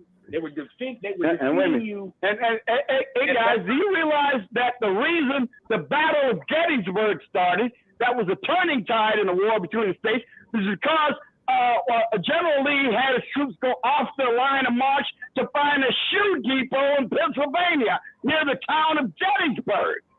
The Shoots didn't have shoes. So they went off their line of march to Gettysburg looking for shoes. Hey, and let's not leave out the weather, because in the South, it's hot and we can fight barefoot and all this, but when you try to come get us, it get cold up here. Yeah. You need cold. That's right. You need, like you guys apparently do not realize the parlous situation logistically the Confederate Army was starting, particularly in 1863, when they failed to win, when they was checkmated at Antietam and at Shiloh. And remember, it was at Antietam that caused Abraham Lincoln that the situation was stabilizing enough, so he was confident enough to issue the Emancipation Proclamation. It was the stalemate and the checkmate at Antietam that enabled him to do that. The South was running out of steam. I mean, you got to understand it. They were running out of steam in late 1862 and in 1863. They were making one big push to take the capital and end the war. When they failed there, it was over. After Gettysburg, it was over for them. They could not win anymore. You're leaving out the color. To give us credit, you had a black man who came from the South who stole a steamship and ran all the way up the Mississippi River and destroyed everybody in his path. Yeah, Robert Samuel. Yeah, Robert Samuel, correct. Yeah, he reported one of their ships, and that's how weak they were logistically. The North said, okay, and really it's about intelligence, because they intercepted some information that was supposed to be going to the South. The North intercepted that shit because of logistics. We're not fighting just with guns. We're fighting strategically. We're fighting with brains. We got to know the route. We got to know, okay. So the only sad part about this is the United States tried this in Vietnam and it didn't work, and they still got their ass kicked. Yep. Facts. But that's why the North won. And what we didn't know as black people when we ran from the South, saying, "Oh shit, it's good up north." When we got up here, these white people said, "Bullshit, it's still a cold game, y'all." It's still, and so we got. There were more lynchings in the North than there were in the South. Well, I wouldn't say that, but no, it wasn't a lot better. Period. I would say they were worse. Great migration, yes, it was. I would say. Well, you said worse, so I'm not going to go along with worse. It was comparable. There's no doubt about that. But they always try to paint this narrative that there was lynchings in the North, that there wasn't slavery in the North, and there wasn't Jim Crow in the North. Y'all can mute me after this, but my mother. By the time of the war between the states, the only Union slave states were Kentucky, Missouri, and Delaware. Those are the only three states in the Union that still had slavery allowable in their states. So it was clear it wasn't the northern states that was allowing slavery. All the slave states except for three were in the Confederacy. What are you talking about, Sarge? The northern states didn't abolish. I said slave states. There were only three Union slave states, and during the Civil War, two of them ended slavery in their states. Sarge, the North didn't end slavery. I mean, why are you arguing with history? When you look at the historical record, it's not my opinion about it. It's a fact. Okay, folks. Okay. Don't nobody hang up. It's because we're getting ready to go off in overtime. Yes. Okay. And this is perhaps one of our most dynamic shows. Okay, but now I want to ask everybody's opinion on this. Now, this is really going to be some fireworks. Now, let me say something about out here in the West as far as that railroad is concerned. We built the Southern Pacific Railroad that went all the way from Atlanta, Georgia, to Los Angeles, California. Also, too, what you got to look at that railroad that they built from San Francisco going to New York called the Transcontinental Railroad, okay? Because if you go up there through Donner's Pass off of Interstate 80, okay, is that they will tell you how many people had died up there going through those blizzards right there. And you say, Dr. Barnes, it gets cold up there in Milwaukee off the Great Lakes, which it does. But when you go up there to Donner Pass, man, in California, man, it can't get to 100 degrees below zero right there. Okay, now, what's everybody's opinion, okay, on the current situations that is going on across these college campuses about this Palestinian situation? You want to go first? Can I go? Can I go first? Yeah, go ahead. Okay, Cave is writing a book inside the chat room. Yeah, he was. So now, is Cave still with us? Okay, I guess he's not. Okay, Cave.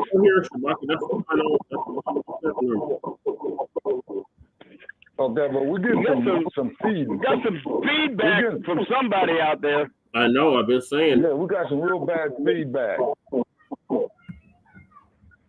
Okay, it's gone now. Okay, we're going to. That's better. Okay. We got an unknown caller here, okay, with his hand up. Okay, unknown caller. You just unmuted your mic, okay. What's your name and where you calling from? And this is where the feedback is coming from. It's Tave-O-Rama. Hey, Tave. Thank you. Okay, Tave. What's going on, Tave? Hey, Dave. How you doing, Dave? I'm just listening to you guys. Great conversation. Great conversation. Okay, he's just listening. All right, go ahead. Okay, all right, okay. Joe Gibson dropped. Okay, is Dr. Barnes still with us? Yes, I'm here. Okay, Dr. Barnes is still in the queue. Now, also, too, gentlemen, here's what we got to look at, too. When slaves had built that Southern Pacific Railroad, this is where you get the old folklore of old, what's his name, John Henry. Yeah. You see what I mean? No credit is given for that is because the slave was looked at 3/5 of a human being, okay? And this is why the slave master can go violate his mother, go violate his wife, go violate his daughter, and what have you. Now, let me ask you, Joe, and let me ask you, Dave, okay? Because us black men, we already know how we feel about this. Now, how would you feel, Tabe, and how would you feel, Joe Gibson, is that if any man could go take indecent liberties with your wife or your daughter? Can't hear you guys. Well, I would say that motherfucker better hit the fucking road running, because if I catch him, I'm going to crack his fucking head. Number one. Okay, Cave.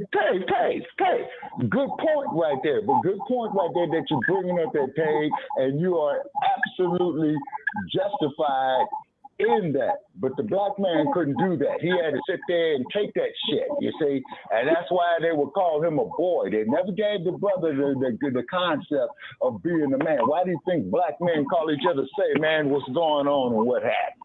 You see what I'm saying? Because I'm dealing with the man right here, but the American social order has kept him. Yeah, you're calling. Hey, boy, what's going wrong with me? Oh, fraud. Okay, boy, we got some feedback real bad. That's Dave. Whoever you just unmuted, Shabaka. Okay, Dave, are you around anything, man? Because because I see, Cave, you wrote a book right here, man. You know what I'm saying, in the chat room. You know what I'm saying? And I would definitely, Okay, but Cave, you got background noise real bad, man. Are you near something? No, I'm looking at my dog. Yeah, it's definitely you, Dave. It's definitely something. As soon as you started talking, I heard that background noise. All right, well, I'll put another one. Okay, but anyway, we'll wait to Dave, to come back on. And please don't nobody hang up, because this is a good conversation. It's one of the best episodes we had in a long time. And definitely appreciate Dr. Barnes and the Outlaws from coming in out of the mill. Okay, but the fact of the matter is this. Okay, this country hates black people. Period. Okay, ain't no ifs, ain't no ands about it. Okay, because see, look at the fool you got running for president, the dump, as in human shit. And I want to make that perfectly clear, by the way. To quote another one of his crooked ass predecessors, and you know who I'm talking about, Sarge. You was around then. Okay, what's happening is this: we as black people, okay, descendants of what do you call us there, Brother Che? Foundational Black Americans or what have you? Matter. Okay. Descendants of American chattel slavery freedmen. Our legal status is freedmen. Okay. Now we have the Freedmen's Bureau. Okay, so what we got to do, is unify the whole African diaspora. Now, keep in mind, Brother Che, as you stated, what you are absolutely right about is that you got these damn tethers over there that come over here from Nigeria, from Lagos and Kenya and what have you, and then they're told through the U.S. Diplomatic Corps or a branch of it not to associate with Africans here in America. Why is that? Black Americans. I will tell you why. It's They're told not to associate with Black Americans. Yeah, right. Yeah, that's what I'm getting at. Okay. It's because, like I said, I was up there in Berkeley, California, right down the street from UC Berkeley. Yeah, and if you got any type of cause you want to get known, start up there at UC Berkeley. Because I was going up there to cuss out that raggedy-ass tramp Ann Coulter before the COVID hit, because you remember, Brother Che, you and I were supposed to meet, right? Okay. So I'm talking to a brother. He's playing the African drum, okay? I also saw he had the Dinkra bracelets with the copper on, okay? So I'm asking a brother, white dude sitting right next there, opens up his fucking mouth and was nobody even talking to his ass, because I'm trying to learn something. I'm trying to reconnect. As Dr. Marimba Ani has said, the reconnection will be painful, because this is all part of my offer. And as you know, Dr. Barnes, you know, Marimba Ani was a student of the great elder, the one and only Dr. John Henry Clark. And Dr. John Henry Clark had stated he only debates with his equals, all others he teaches. Mm-hmm. Okay, so when I look at this bullshit that comes through our chat room in the past, but we don't have too much of it now, right?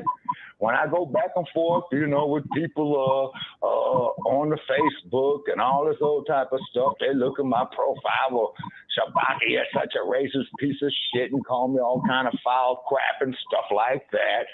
But Facebook don't do nothing about it. But if I say something about it, well, there's old Zuckerberg and them sycophants of his up there and that alphabetized agenda community out there. Well, that's hate speech. That's hate speech. That hate speech.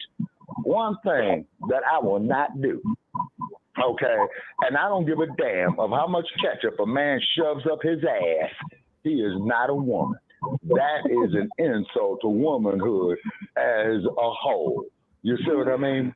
And then also, too, all this fervor that's going on in athletics and stuff like that. You got a lot of black folks up here who's been thoroughly brainwashed, like Karen Bass, London Bridge, Larry Elders, Leo Terrell, who's this other brain dead coon that Jesse Peterson. You see what I mean? Yeah. And we have to let it be known that these individuals do not represent us. Why? It's because they're bought. Why? Because they might be getting extorted. You see, and this is why I'm not passing no judgment on Sean Puffy Combs until all the data comes out. And Hollywood, well, it's its own planet. We can't say nothing on it until the investigation is over. That's what they always tell us.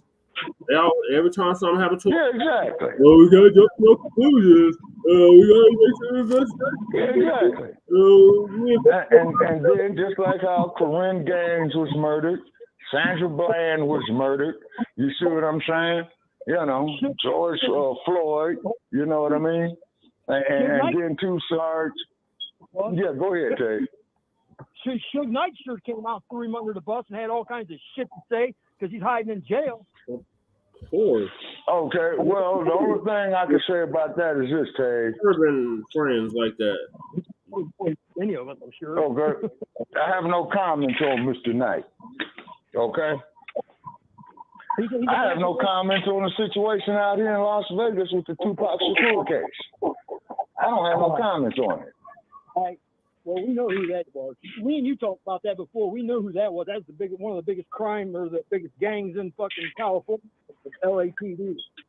Yeah, that's the perfect. Oh yeah, that it is. Yeah. Oh yes, sir. The Los Angeles Police Department is a gang, and that's why Sergeant Cheryl Dorsey, if you ever hear me, please call in is because I got a whole lot of questions to ask Sergeant Dorsey. You know what I'm saying? I really do. Yeah, I'm a little familiar with Los Angeles. Sarge will tell you. But Sarge, you go out there. I want to say something about the railroads you guys were talking about a little bit ago. You know, I've been doing a lot of research on a lot of shit, and I come across a couple things pretty mind-altering because there's guys that have got way more knowledge than I'll ever have, and I'm not saying I'm the smartest bulb in the box, but hey, some stuff where they're trying to say that we look like we're digressing as far as going as IT or, you know, technological, because we still can't even figure out how to build that fucking piece of pyramid. That's one thing. Y'all okay, well, see, Taze. Okay, Taze. Y'all the ones that can't figure it out. Okay, Taze. Okay, Taze. You got to get with Dr. Ashwar Kwesi on that, man, you know, who has done extensive research on it over there in Kemet. I don't call it Egypt because Egypt is a Greek word, okay? And Sarge and Joe Gibson know how I feel about Alexander the Barbarian, you know what I mean? Because the Barbarian, when he went out there on a trek, you know, he took little boys with him. Yep. But when Mansa Musa had to go handle his business, Mansa Musa went and told the queen that she's coming with him. You see? And then, of course, we're going to have to talk about on another show about Her Majesty Queen Nzinga, when the Portuguese came down there and told Her Majesty that she was a subject of Portugal. And she says, I'm going to paraphrase Her Majesty, motherfucker, do you care to repeat that? He said it again, and what Her Majesty did, well, okay, we're putting in the work. The Queen of Mutamba, they call it Angola. She fought them bastards for 50 fucking years until she herself had transitioned on. But where we made our mistake was, now Joe Gibson, here's an insult, Joe Gibson, that you gave to me. Well, if y'all were so smart, why'd y'all allow yourselves to be deceived? Because you see, Joe Gibson, the European in his mindset is about lies, deceit, bullshit, shadows, illusion. You see what I'm saying? Here, let me say exactly. This. Mind-bending, Shabaka. And when I heard this, I thought to myself, you know what? With everything that we've been told, you have to look at it this way. Everything we've been told we can question, and I bet you 90% of it false. So who's to say, if you want to put this railroad tracks down, how do you know they weren't digging them back up from when we already existed? Okay, well, she Terry, that's your shit, though. I mean, because they're thinking about finding. Okay, hold on, Terry. Okay, hold on, Terry. Let me explain something to you. Okay, you might be a little young to remember Mama Africa or Miriam Makeba. Okay. Miriam Makeba does our intro track, you know, called African Sunset, and she sings it in Zulu or Xhosa. No, Zulu, right, because Xhosa is with the click sounds. And she says that we pass down our traditions orally.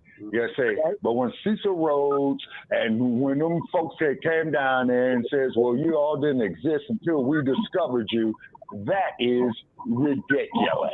Yep. You see what I mean? It's because if it wasn't for the continent of Africa, Al-Kibala, or whatever what they wish to call it, okay, the whole fucking Western economy would collapse. Yep. Look at your boy Stinky Bird. Look at Stinky Bird. I don't call him Musk. I call him Stinky Bird, okay? And then Stinky Bird, he'd pull some shit on my Twitter account, but fuck him, moving right along. Okay. You remember what the Prime Minister of France, that former Prime Minister of France, said you had posted on your wall not too long ago? Oh, you talking about Rene Chirac? Yeah. Where he had sit up there and said that we lied to them, we deceived them. You see what I'm saying? We got them to hate themselves, and then we even got them convinced that they contributed nothing to the world, but in actuality, they contributed everything. You see what I'm saying? And Joe Gibson and I, we go back and forth on that one right there. Hey, you can just, Shabaka, I could stand right there with you, because these people that are running this world, not this country, this world now, have hidden behind every single person. I know a broom fits my hands just like it fits yours. These motherfuckers can't put their hands on a broom. That's how weak and cowardly they are, and they hide behind everybody else. So they've got nothing to contribute to this world except the Luciferian bullshit, and it's coming to a head. I'm telling you. The elites. Okay. I just want to clarify. I hate when people say, I understand that there's a lot of white people involved in the slave trade. But when you get to the point where you start to look, you start looking at the boat, people own the boat, and how they ran that transatlantic slave trade, you know, the Jews had more to do with opium. Oh Lord, here we go. It's sugar. It's the Jews. They still identify as white though. Okay. And you still feel the real that system that's describing. I just want to be clear on that. This is on white supremacy, and it controls all 9 areas of human activity. That is economics, education, entertainment, labor, law, politics, sex, war, and religion. In all 9 areas of human activity. Thank you, Nelly Fuller. It's controlled by Okay. It's controlled by who controls all that? Those are the 9 areas, sir, of which this global system that you're describing controls. Okay, well now we have to understand one thing. They aren't white. What are they? They claim to be. Okay, so whites. What are they? Are they even human? Because we can really here's a rabbit hole if you really want to go down that rabbit hole. Because I've already been down that rabbit hole. So we can go there with the and who's pulling the strings and all that. What are they? The devil. What are they? You know who the Goyim, the Goyim? Okay, that's what they call every person on this planet that is not of their blood descent. And that is what the Talmud preaches, that they must destroy all of Goyim in order for the Mashiach to return. So that's black people, white people. That part is correct. People. You know what I mean? So they don't claim to be white. What do they claim, sir? Hey. I And the Muslims too. They're not Middle Eastern. I'd say they're more. True. If you look at any job application after 2010, they have them identified as white, especially the ones from Northern Africa and Southern Europe. They have them identified as white. Are you talking about European? Are you talking about the actual Jewish? So-called Middle Eastern people that y'all keep calling, that y'all used to call the sand niggas. That's what I'm talking about. You know, the Middle Eastern would be the Muslim and the Israelites and what thing out the Middle East. Because where's the Middle North? Where's the Middle South? And where's the Middle West? Well, the ones that I'm talking about are from more or less Turkey, Mongolia. That's where they're descended from. And then they moved down. Sir, that's an Asian, Caucasian. I have a whole mountain range that came out of caves from, called the Mountains. Yeah, they came out of caves. Kim Kardashian and all of them Armenians are from. Yeah. Well, okay. Then I have one question. I open the Bible, and everybody quotes Revelations where they say they are of the synagogue of Satan. They claim to be Jews, but they are not. But the Bible doesn't say anything about who they are. Well, now they've got. That's who they are. You know who they are? Czars. The whole empire in what is now Europe. Iranian. 100% empire. That's who they are. So. The Iranians are the ones of the synagogue of Satan. They claim to be Jews, but they're not. Iran is where ancient Persia was. That's right. Those were where the Scythians came into the Khazars and actually worked together. The Scythians were the most lethal people on the planet. The Byzantine Empire. I know world history. I'm really not dumb. People really sleep on. I didn't say you were. They're not. They can't. They're not affiliated with white people, though. Specifically, sir, it's for all that's in earshot. Hello? We all can make up. No, that's make up our for own the dump. I've never seen I heard any somebody of them. flush the toilet. That there's a tribute to Donald Dump. Donald Dump. I want to make that clear. Perfectly clear. And we want to make that perfectly clear, by the way.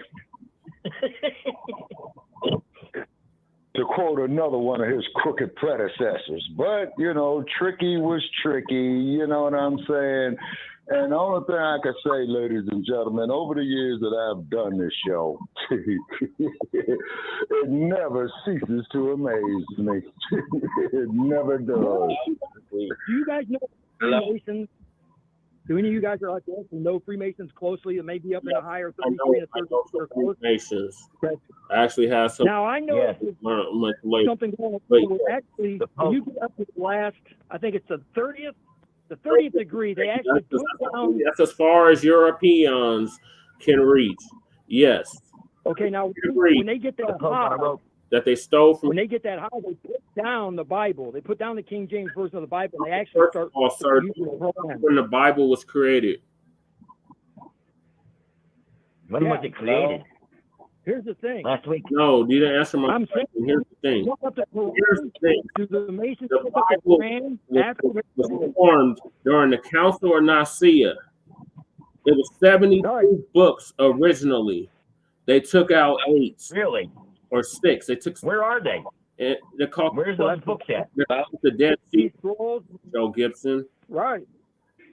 Where are they? They're hidden someplace. A lot of people don't realize those books were excluded from the Bible. The ones that were excluded. One of the books that was excluded was the book Enoch. Yeah, where are they? They're hidden. We got to search for them. They're not hidden. No, they've got the book Enoch on cuneiform script too. But they were removed for what would be the King James version of the Bible.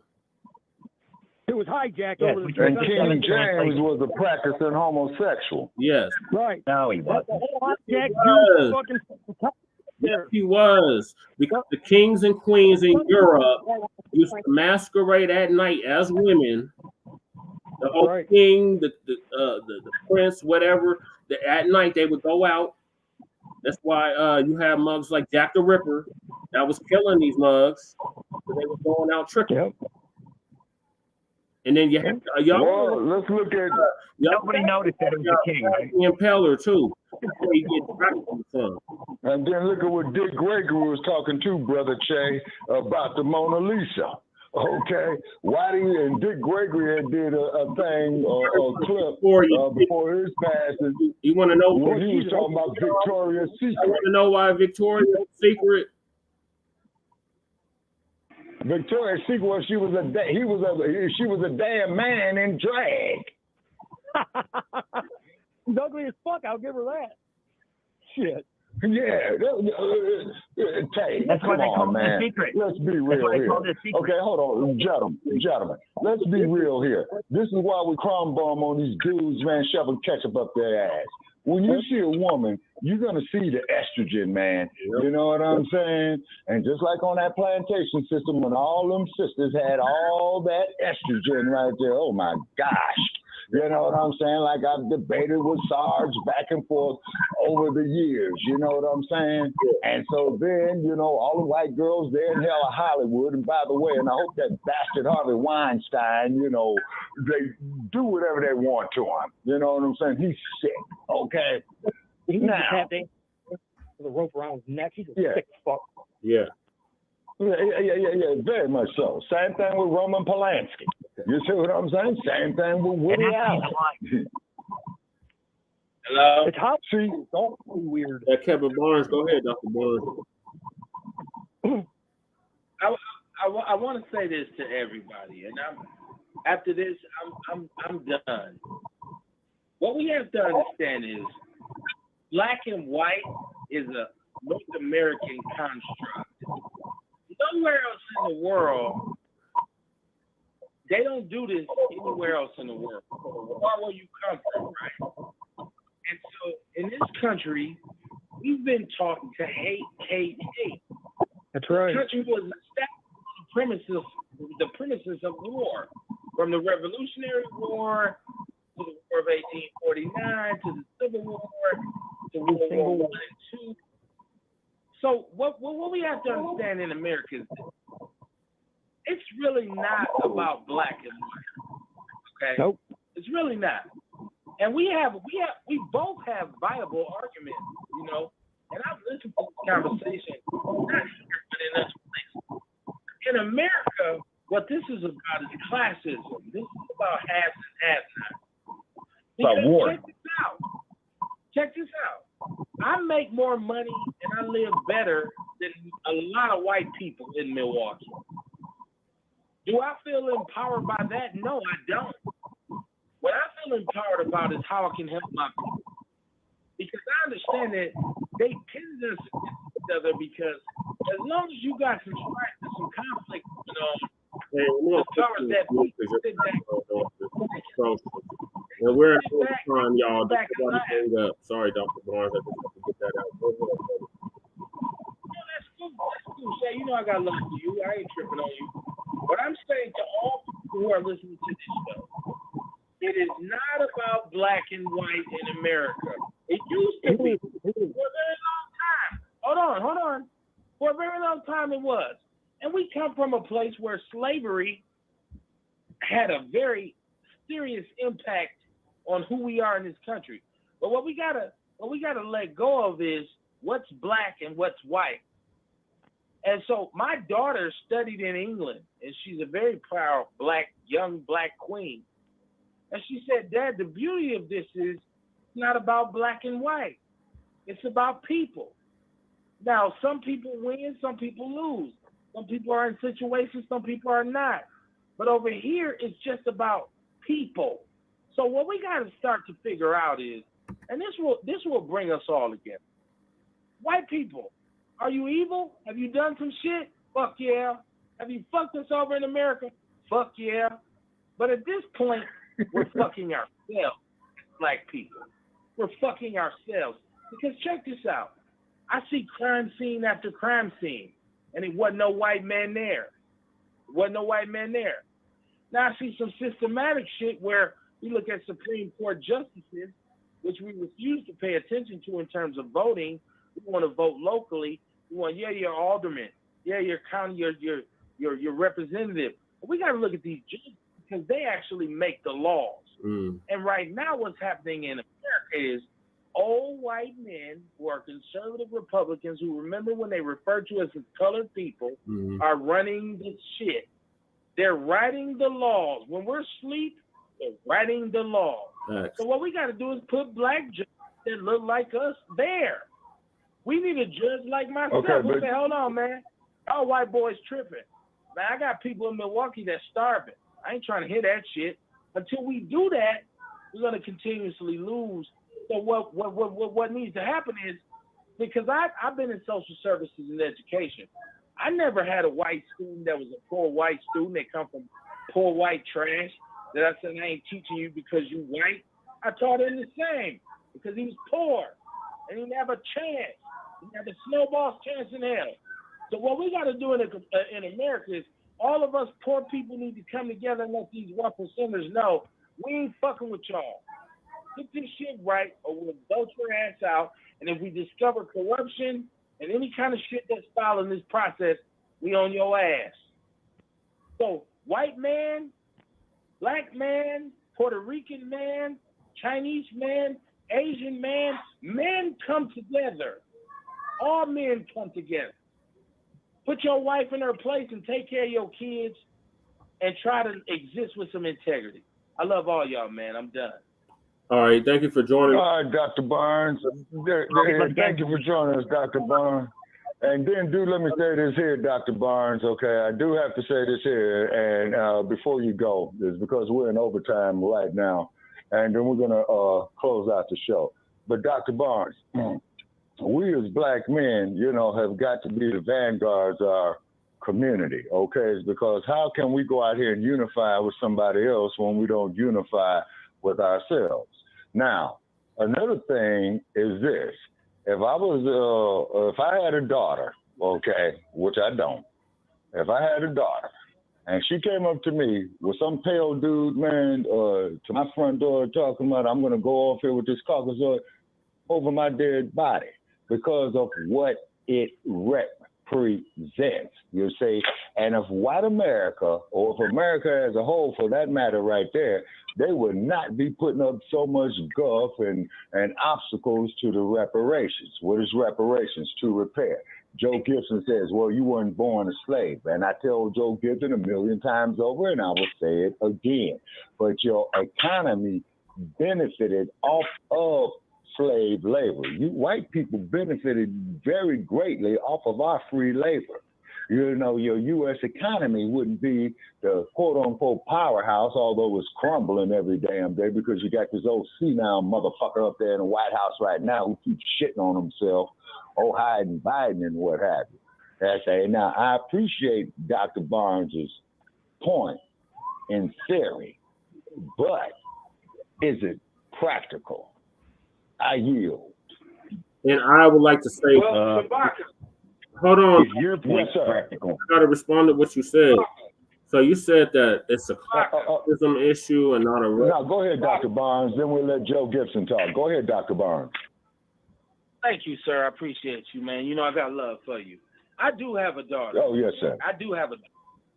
And she's been raised as a very strong Black woman. She got all the positive reinforcement. She's about to graduate from college. She's a Divine Nine member. And if she brought a white man to my door, if she brought a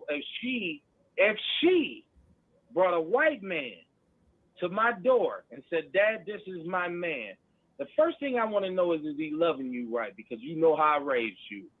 And if that white man is loving her correctly, I will check him where it needs to be checked at. But it's about her, and she needs to be loved correctly. I hope, now don't get me wrong, I hope this ain't what happens. I'm not, you know, it'd be an issue if it happened. But if she was so happen to say, Dad, this is the man that loves me the way I desire to be loved, I would say, baby girl, you all good, but I'm still daddy. And where it's wrong at, I'm going to rectify where he needs to be checked at. And what a powerful conversation for me to meet his parents, and my wife, who's a Black woman, a foundational Black American from the state of Mississippi, okay? What a powerful conversation for me to sit down with his parents and say, hey, man, check this out. From here on out, it's us, because we're people. We're people. I might have a grandchild out of this shit. And, you know, God is a practical joker. So as pro-Black as I am, I might have a biracial grandson. But guess what? He's going to be my motherfucking grandson. I go to the match. Okay, now hold on, Dr. Barnes. Now, hold on, Dr. Barnes. Out of the years you and I have been interacting, okay, with me, it's like this. If I had a daughter and she comes up there with something with some blue eyes and some blonde hair, the first thing I'm going to tell them is, first place, man, I raised a Black woman. I didn't raise no bedwench, okay? Number one. Now, keep in mind, too, folks, is that I've lived through the civil rights movement. I lived through the Black empowerment movement. I lived through the Black era. That's why Muhammad Ali was hated so much when he was heavyweight champ, is because one thing about Ali, Dr. Barnes, you never saw Ali with no white woman on his arm. He always had a sister, from Sanjay Roy to Veronica Porsche. You know what I mean? Now, nobody did marry him. That's why. Hold on a second, Joe. Okay. Well, Dr. Barnes, the man was the heavyweight champ of the world, so of course the women are gonna flock over him. You know what I mean? And what have you. And just like Miss Velvet Green, the evilest bitch that Bondini Brown ever seen, who told Ali, right down here about 6 miles from where I'm at the Las Vegas Convention Center in the 1960s, when Ali signed her autograph, he says, thank you for coming. She says, oh, yeah, I go to all your fights because I want to be there when they bash your face in, you conservative, conceited ass nigga. I hate your guts. Oh, yeah. Oh, yeah. Veronica was a light-skinned with different eyes. He didn't have a natural queen at his side. She was light-skinned with brown eyes. Okay, which one are you talking about? Veronica? Okay, you're talking about Veronica. Yeah. Okay, now, you know what Khalid, okay, but hold on, Dr. Barnes. Now, hold on, Dr. Barnes, and you and I are going to disagree agreeably, because there's one thing, man, I always have the utmost of respect for you, okay, is this. The Thriller in Manila. Kalia got wind that Ali was seeing Veronica, okay? So Kalia goes to Manila. She tells everybody to clear out the motel room. She confronted her husband on his infidelity. She busted up all the furniture in the room because, you know, Kalia Ali holds a 50-degree black belt in karate. You know this, right? Yes. She comes back to San Francisco International Airport, and she announces to the world. And then she announced that she was divorcing the heavyweight champion. Okay. Now, the thing is this, just like I told Sarge, if I see one of these Ku Klux Klan motherfuckers dying and needing blood, and they saying, well, would you give them a blood transfer? No, I will pull out my Johnson and I will piss on that son of a bitch. Shabaka saying very interesting. Well, if I had a daughter, Joe, if you don't mind, she came home with a black man, well, I guess I wouldn't have a daughter anymore. No, Joe. Now, see, Joe, now you're stating how you honestly feel. You see what I'm saying? I don't have a problem with that. You see what I'm saying? There's an old thing in South Central Los Angeles. Never apologize for how you honestly feel. Now, Joe, if I had a son... because of who she married. Get the fuck out of here. That's what I'd have to disown her. Something. He said. Yeah, I'd have to disown her. But wait a minute. He said he would disown her. I've never wait a minute. Dr. Barnes, you were saying something? I'm saying I would never disown my daughter. I don't care. Can you hear me? Yes. Can y'all hear me? Dr. Barnes. Yes, sir. I don't care if my daughter marries a green man from Mars. That's my daughter. I'm never disowning her. What if they're homosexual? What would you do then? It's still my daughter. It's still my daughter. I'm gonna be mad. If my son came home with a boy, I'm gonna be pissed the fuck off. Right. And I'm gonna let him know I'm fucking disgusted. But he's still my fucking son. There's no way. Okay, Dr. Barnes. Ride the Bronco. Okay, Dr. Barnes. Okay, Dr. Barnes. You know what I'm saying? And I always got the utmost respect and love for Dr. Barnes. Very, very well educated man. Okay. Thanksgiving will never be the same. It will never be the same if my son bring home a dude for Thanksgiving dinner. I don't even want no motherfucking church. No. Dr. Barnes. Dr. Barnes. But at the end of the day, that's still my son. So I'm gonna be like, son, I'm gonna be in your ear from until I die about you fucking this boy. It's not cool for you to fuck boys. I exactly. That. But it's I'm laying their ass.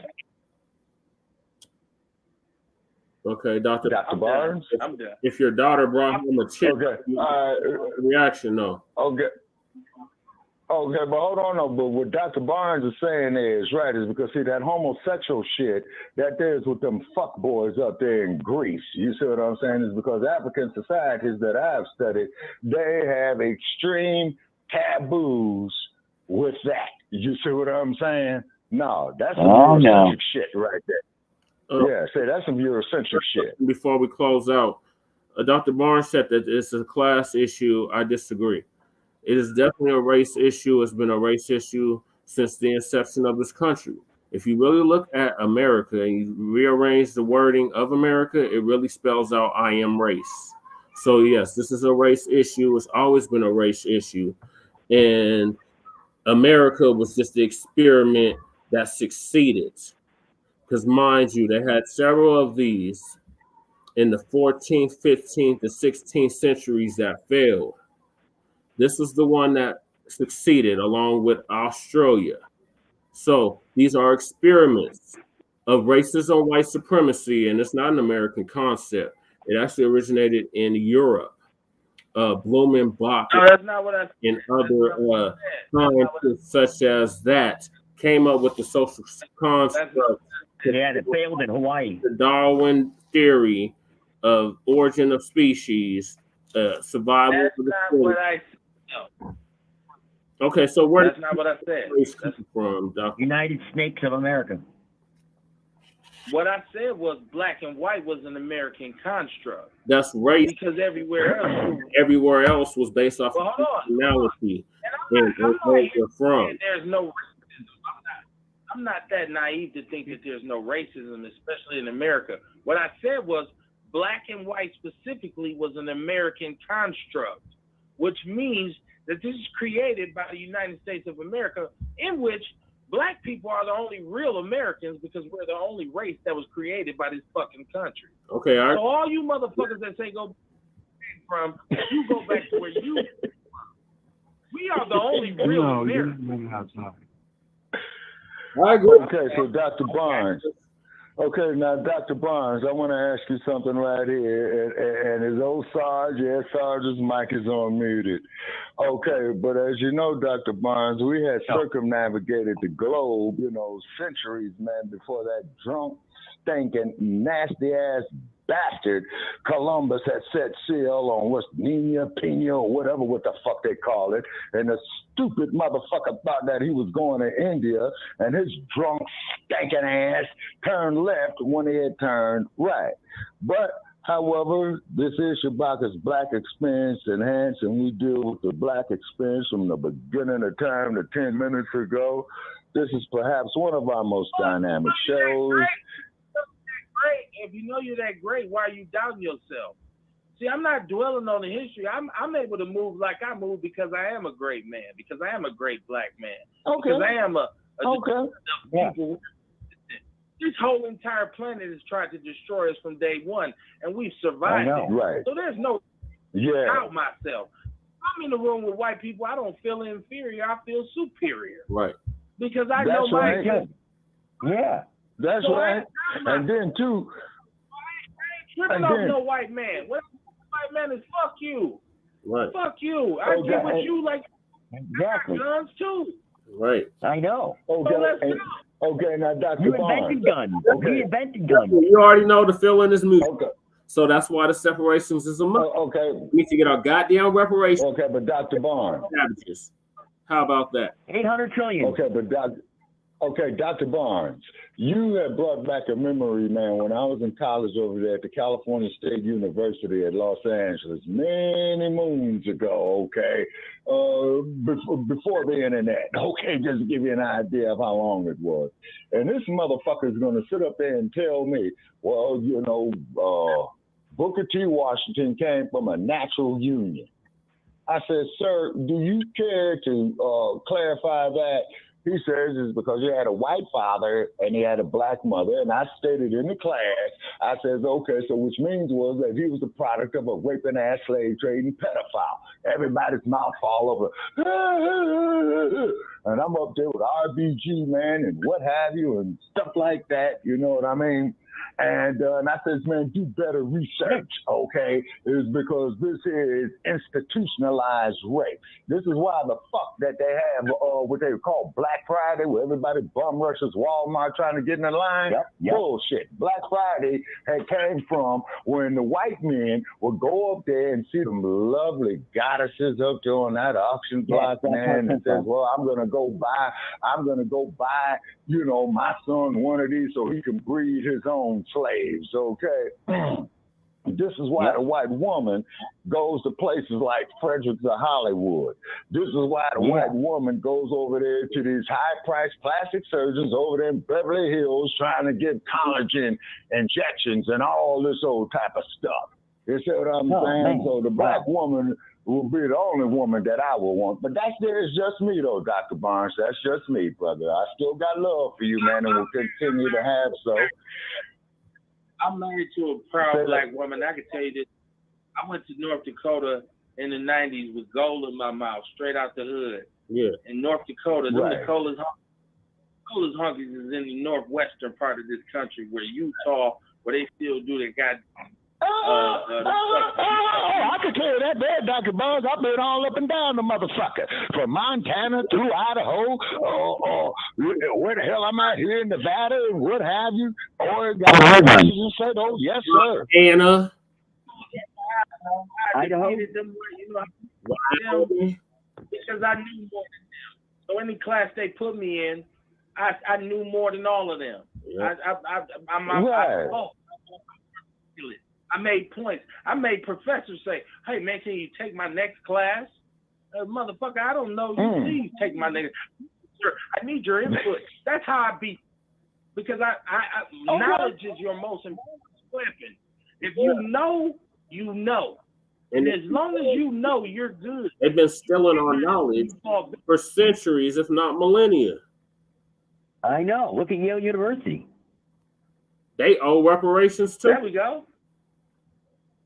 Everybody owe us. What the fuck we motherfucker? Everybody owe us. What are we talking about? Exactly. Because see, Dr. Barnes. But Dr. Barnes, we were so up on him, man. We had to teach the white man how to wash his stanky, nasty, funky ass. Yep. I know. We didn't even know what soap was. Oh man, you're pulling shit out of your nasty, stinking ass. No. Come on now. I'm pulling facts out of my mind. You're And making who the fuck you say something like this here, man? I'm about to eat this for you, buddy. I wish the fuck I would put up there and believe that bullshit, man. That's why you had the bubonic plague up in there. Dr. Barnes, you opened up a can of worms right here. Hey, we're rumbling here from Las Vegas, Nevada, ladies and gentlemen. On program calling us stanky. Y'all hold. They got the cure for cancer. Yeah. Brother Chuck, ever who that motherfucker is, man, show him the door. Ever who said that bullshit, show him the door. We ain't putting up with that shit. It was only to bathe yourself, to be naked, and all of that shit. The bass houses that ended up in that raggedy motherfucking shithole. Right. With a whole bunch of fuck boys.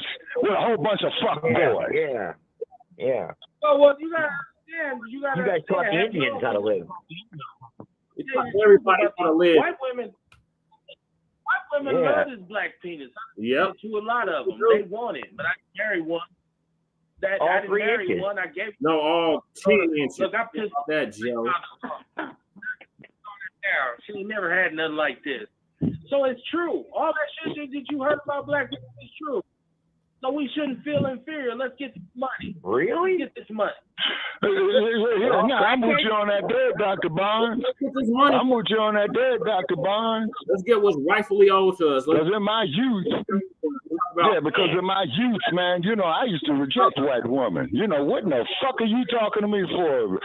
Lady, I'm a damn black militant. What in the fuck are you talking to me for? Right. I know. That's filling up all them prisons. But you see, Joe, glad you brought that up, Joe. You see, glad you brought that up. To quote the words of Malcolm X, Joe, the police, have a very heavy presence in the black community. And then the black community has the highest amount of crime, but it has the highest amount of police.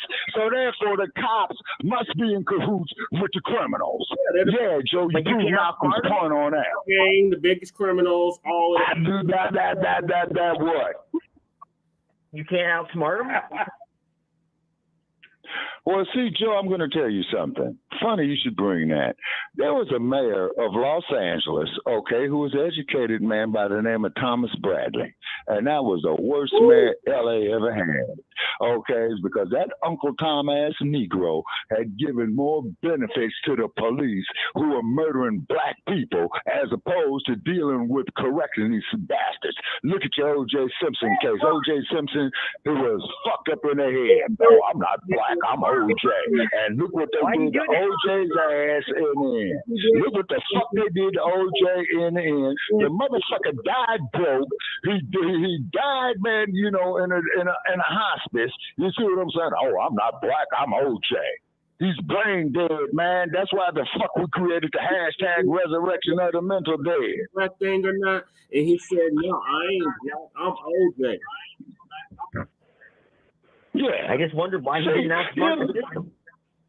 as intelligent as he was. What do you mean? What do you mean he didn't outsmart the system? He was a quitter, Joe Gibson. Oh, whoa. Hold on, Joe Gibson. Whoa. Joe Gibson, and also too, Dr. Barnes. Please, and Sarge, and Hayes. Okay, listen to this here. April 30th, 1992, 32 years ago today, Los Angeles was up in smoke, and it brought you the worst urban riot in U.S. history. Yep. So thank Ventura County for it. Okay. Thanks Stacey Coon. Okay.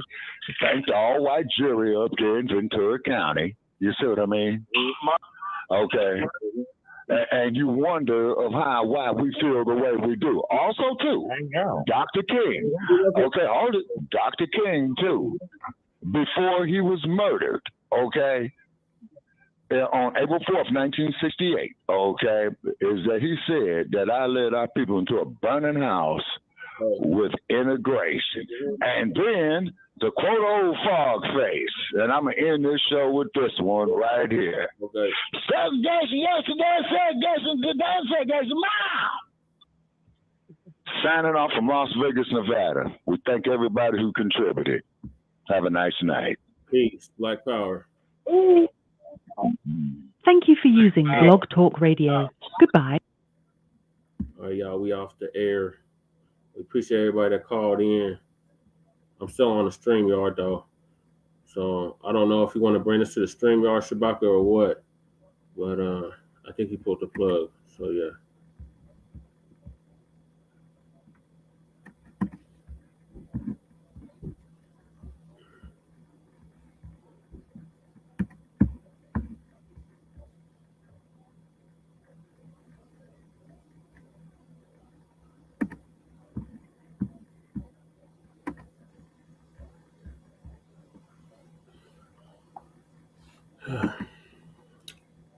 Yep, that's right, Pyramid.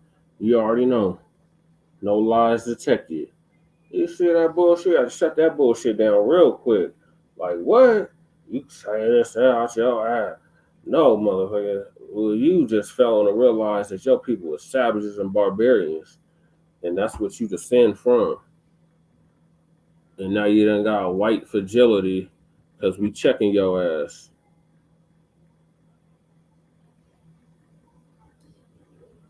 Let me call Shabaka real quick. Let's see if we want to bring this to the StreamYard. Appreciate you staying with us, twin. Yep, all facts. No lies detected. We do too much research around here. You got me seriously fucked up. Like, I literally went to high school to learn world history. I was in a magnet program called the Center for International Studies at a high school that's no longer open called West High School on the west side. And I learned all about the Moors. I learned about how Europe came out of the Dark Ages and came into the Age of Enlightenment and the medieval period and all that shit. So you got me seriously fucked up when you try to say that we're dirty and we're funky. You know, we have to clean you bastards up. We still cleaning you up because you still ain't bathing right. You still ain't taking care. That's why y'all dying out. That's why y'all minus birth rate worldwide. And you don't know what the hell to do.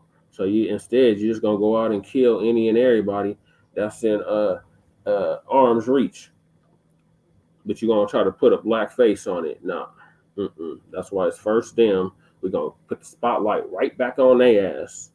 And put the mirror right back in front of them and let them look at their ugly, vile, despicable selves.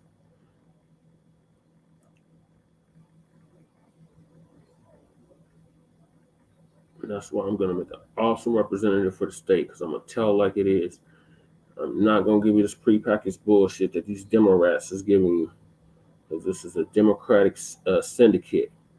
It's a blue mafia syndicate. They got this shit on lock over here in Colorado. And Colorado is also a racist ass state, just like the other 48 mainland states and the 2 offshore states. Got It's seriously fucked up. But not dumb. Not by any means.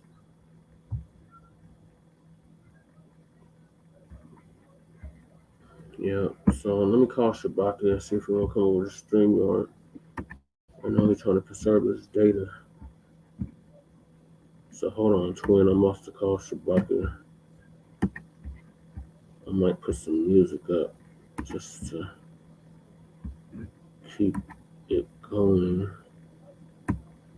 So it's not just like an awkward silence. Damn. Which I still have the tunes up here.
Know what I'm saying?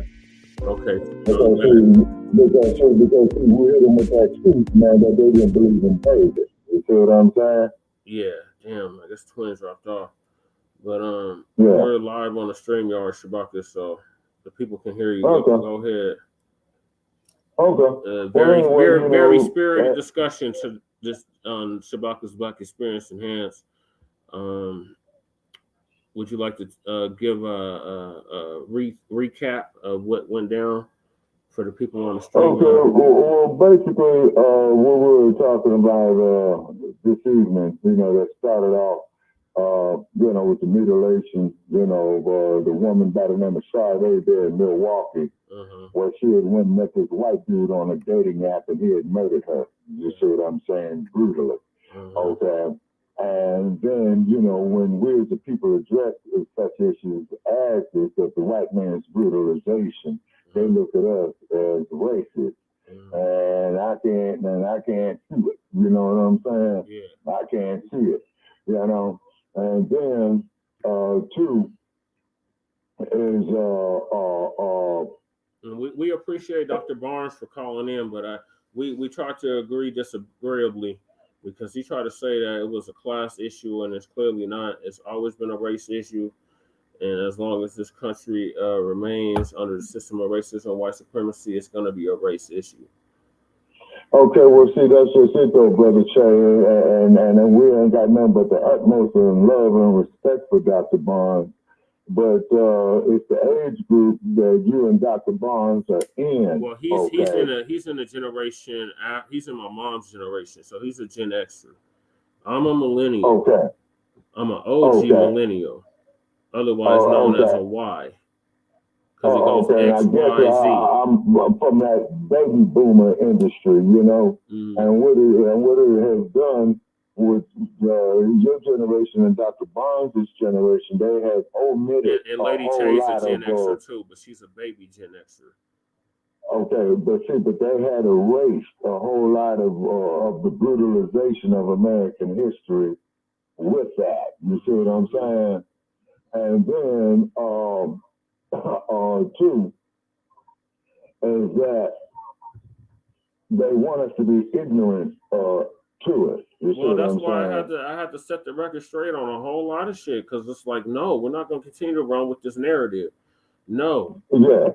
We're gonna set the record straight on this. And I couldn't disagree with Dr. Barnes when he said, we made America.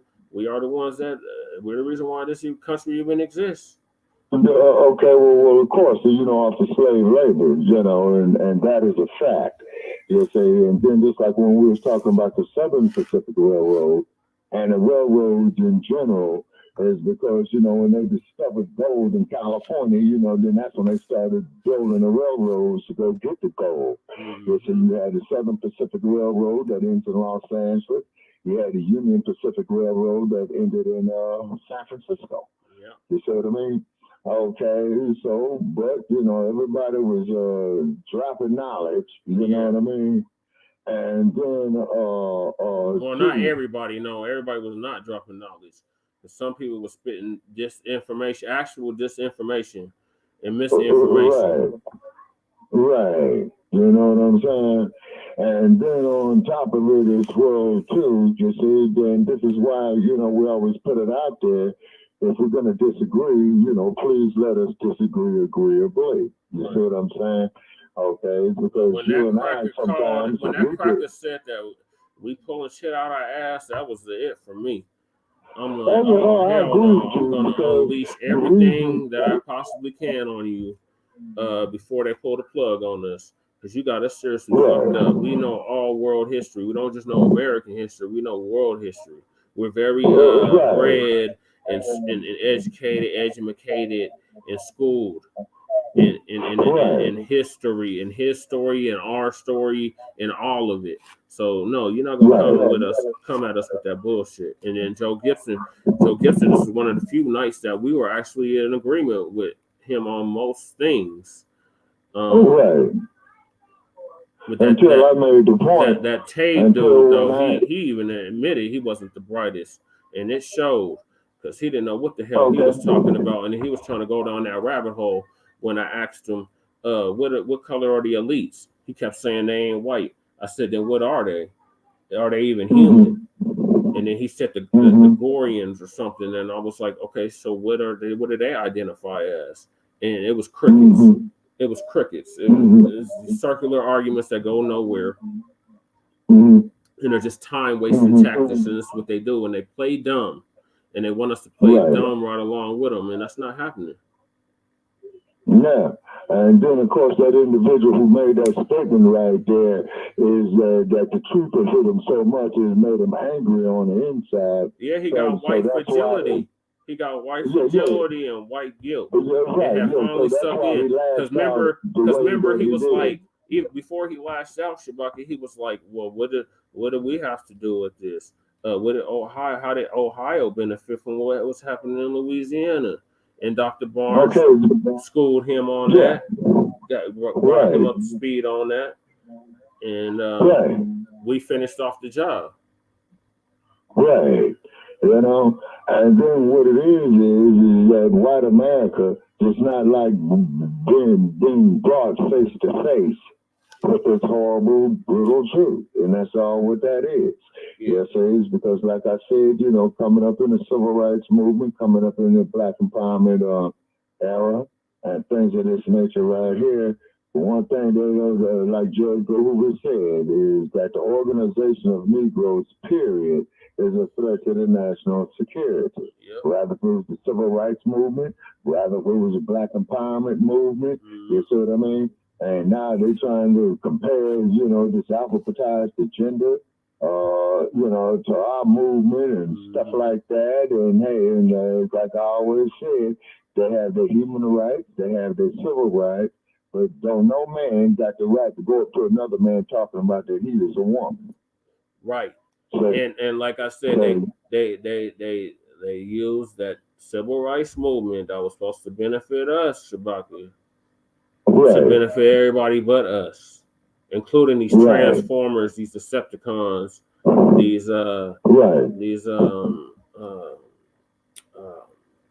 chicks with dicks. Right. Yeah, you see what I'm saying? That type of shit. You see what I mean? And that is Eurocentric shit. Dick Gregory taught you that. That's what Dick Gregory was saying about that Mona Lisa picture. You know what I'm saying? Yep. That was Da Vinci in drag. Yep, you know that was Da Vinci in drag. That's what Victoria's Secret was the king in a dress. Yeah, exactly. You see what I'm saying? So, you know, that's that Eurocentric shit. You see what I'm saying? That's part of their culture. On the African continent, that's part of their, you know, they didn't have that type of sexual deviant culture. Yeah. And then keep in mind, you know, on the continent of Africa, they didn't have that shit. That's why, like, when Robert Mugabe, who was the president of Zimbabwe, where, you know, they tried to have the quote-unquote alphabetized agenda there, you know, in his country with the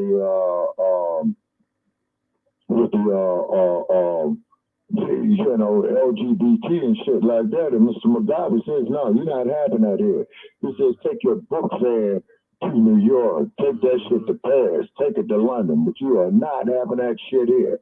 You see, and they don't, and the reason why is they do this is because they want to feminize black men. You see what I mean? Because they want to keep the black men physically strong for slavery. Yeah, that's why everybody that's in earshot, especially if you're black, twin, you're obviously black. I see you in the chat. Appreciate you staying up with us. Y'all need to check out that documentary, Buckwalking, that Tariq Nasheed came on with. Right. It goes into graphic detail about the buckwalking process and the sick demonic culture of the European Caucasoid. Right. From the time of them coming out of them caves until now. And the sick, perverted, pedophilic nature, homosexual nature of the European male. Exactly. You see what I'm saying? You know, exactly. And whatnot, you know. And then on top of it as well, too, you know, they just want us to downright fucked up. You know what I'm saying? They want us annihilated. They've been wanting us annihilated since they came out them goddamn caves. Yep. Most definitely. Because Shabaka, as the story goes, neither one of us were there. We just know what we read and what we were told. They were in Kemet doing fucked up shit to their skin. And they got banished to what is now Europe. And they got caught up in that ice age for thousands of years. And when they came out of that, they came out with a vengeance. That's right. And then this is why they want us to hate ourselves. And that's the part I was trying to get to Dr. Barnes when he was talking about, out here in Milwaukee, majority of the killings is black on black. He was trying to run with that narrative. Where do you think the Crips? Hold on, Shabaka. Where do you think the Crips? Where do you think the Bloods? Where do you think the Vice Lords, GDs, Gangster Disciples, etc., Cobras, etc., got that gangsterism from? Right. Seeing cats like Al Capone, John Dillinger, Bugs Moran, Barker, Bonnie and Clyde. And those people were Italians, if I'm not mistaken. They were part of the Italian mafia, Italian mob, and up until recently were actually classified as white. Because they were from southern Mediterranean, southern Europe. They didn't consider them white. They considered the ones up in Scandinavia, up there in Finland, and what is now Finland, and Switzerland, and Norway. Switzerland, Finland, Norway. Where the so-called Vikings and shit were originated at. Iceland. Iceland. You see what I'm saying? And all that there is ice. You see what I mean? You know, that's why they call it Iceland. Because that was all frozen over. That shit was frozen over. All the way over here, it was frozen over. That's why you have the Great Lakes, because they're glaciers that melted into lakes. Yeah, exactly. And that's why they're so damn cold, even in the middle of summer. Okay? Because I swam in Lake Michigan before, man, and it was cold. Do you see what I'm saying? You know, up there around Dr. Barnes and what have you. You know what I mean? And whatnot. But however, you know, man, we got love for all our people who call in, man, and what have you. Okay, so, but however, as Shabaka'S Blacc experience in hand, we always got our people who are going to come up there and cuss us out and stuff like that. It's because but nobody, I just want to get this out, Shabaka. Nobody, no group of people should have the audacity to talk about criminality within the black community. Yeah, exactly. Because all of those groups, the OTB groups, they all have criminality within their culture and in their history. Right. And then also, too, now here's one for you, okay, and I'd like to get with Dr. Barnes on this one. Okay, Chicago, Illinois, the numbers game, Bumpy Johnson, Harlem, You know what I'm saying? That's where they got the lottery from, Shabaka. Yeah, exactly. And that was my whole point with the James Drew shit. It wasn't so much, he got turned away from the hospital or whatever. It was the fact that he invented the blood transfusion and the blood bank, plasma banks, and he wasn't even able to benefit from it. That was my whole point. Yeah, so you invent something and you can't even use it to save your life, literally. Yeah, right. And at the same token, it saved so many lives of soldiers in World War II, Korea, and Vietnam. You see what I'm saying? And even to this day, you see. And then too, like the gentleman was saying about being an organ donor, he is absolutely correct about that. Okay, yeah. Because everybody that saw that movie. Sarge had to get the white seal of approval, Shabaka. So when when I literally had just said everything that Caucasoid had said, but he didn't want to believe it from me. So when the cracker told him, my wife, she was an organ tissue donor, she ended up dying. They took her organs out, blah blah blah. But the part that they missed, and I wish we could have got to, was the fact that Israel is the organ harvesting capital of the world. Okay. Israel is also where your modern day police go to train to be more efficient officers, if you will. And they exercise those tactics and strategies that they learned in the Messiah on Black citizens here in the United States. And shout out to Vicky Diller for telling that straight to RFK Jr.'s face. Right. Yeah. And shame on the raccoons at Jeff's Cultural Center that were trying to run interference while she was doing it. It's all documented. Right. So fuck RFK. He's not getting my vote. We team Cornell over here or the couch. Right. Yeah. That's real talk, That's real talk. Yeah.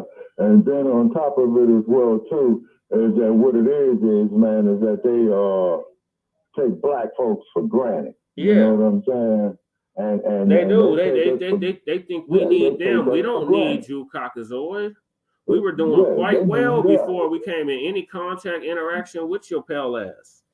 Yeah, exactly. But they don't want us to know that part. You know what I'm saying? That's why when that cracker, I said, "Oh, here we go with the Alex Jones talk." Okay, you want to go down the rabbit hole? We can go down there. I've already been there, but we can go down there. You really want to go there? Especially when they start talking about the elite and the 1% and all that dumb shit. And I hate when I hear our people regurgitating them same bullshit talking points. It's like, no, this is a war. We're at war. Your race is is your uniform. Your skin color is your uniform. Yeah.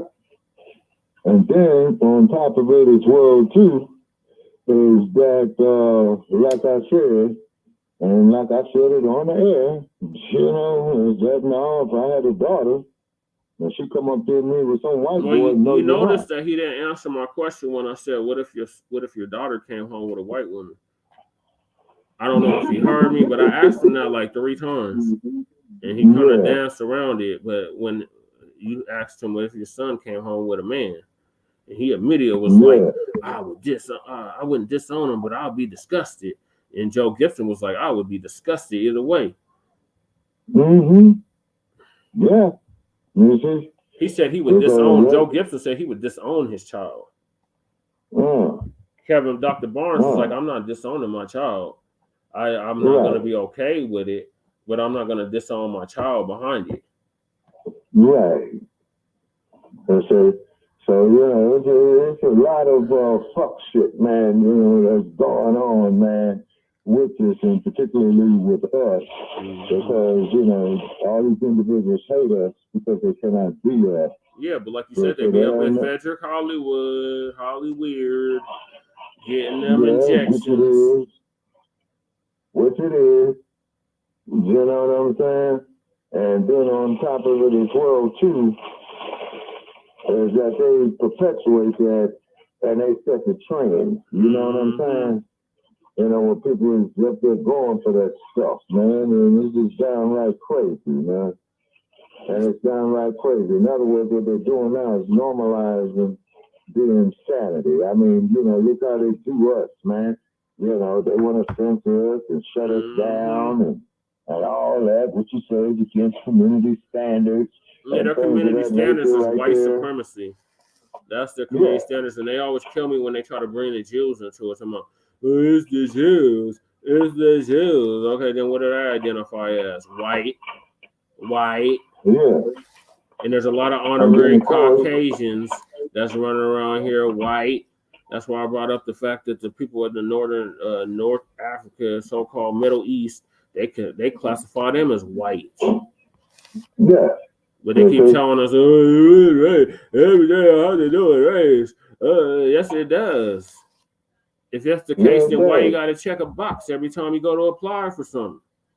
Mm-hmm. Why is America rearranged, spell out I am race? Yeah, exactly. And why is it wasn't until the Rodney King verdict, it wasn't until the OJ case there was a such term as the race card. Yeah, exactly. You know? That's where that shit came from. Mark Furman and others that came up with that bullshit, the race card. Ain't no damn race card. You're playing the race card. No, you're just mad because I'm acknowledging the global system of racism and white supremacy, of which I am and my people are victims of, and you don't want us to talk about it. You're just like the X-Man said, just want us to suffer peacefully. Yeah. Mm-hmm. That part. You say that part. You sticking a knife. What did he say, Shabaka? You sticking a knife how many inches in me? And you pulling it out, just so many inches, and you telling me that's progress? Yeah. See, that's crazy. Yeah, that really is crazy. You see? And then on top of it as well, too, is that then when you try to have conversations about this, then white America gets very, very defensive. Yeah, and we seen that in real time on the air when that cracker had the audacity to tell us to stop pulling shit out our black ass. Yeah, you see? And that's why I went on there and ended the show. You see what I'm saying? And I think I spoke with that gentleman before, but you see, man, but what it is, though, man, when they try to intellectualize this shit, when they trying to say, well, the way to solve racism is to integrate, no, that becomes the worst form of integration. I'm sorry, the worst form of racism is because that child comes up confused. Yeah, like we covered last night, and Lady Chase so eloquently shared her testimony, her life story on it. So don't get with the opposite race off of some fetish shit.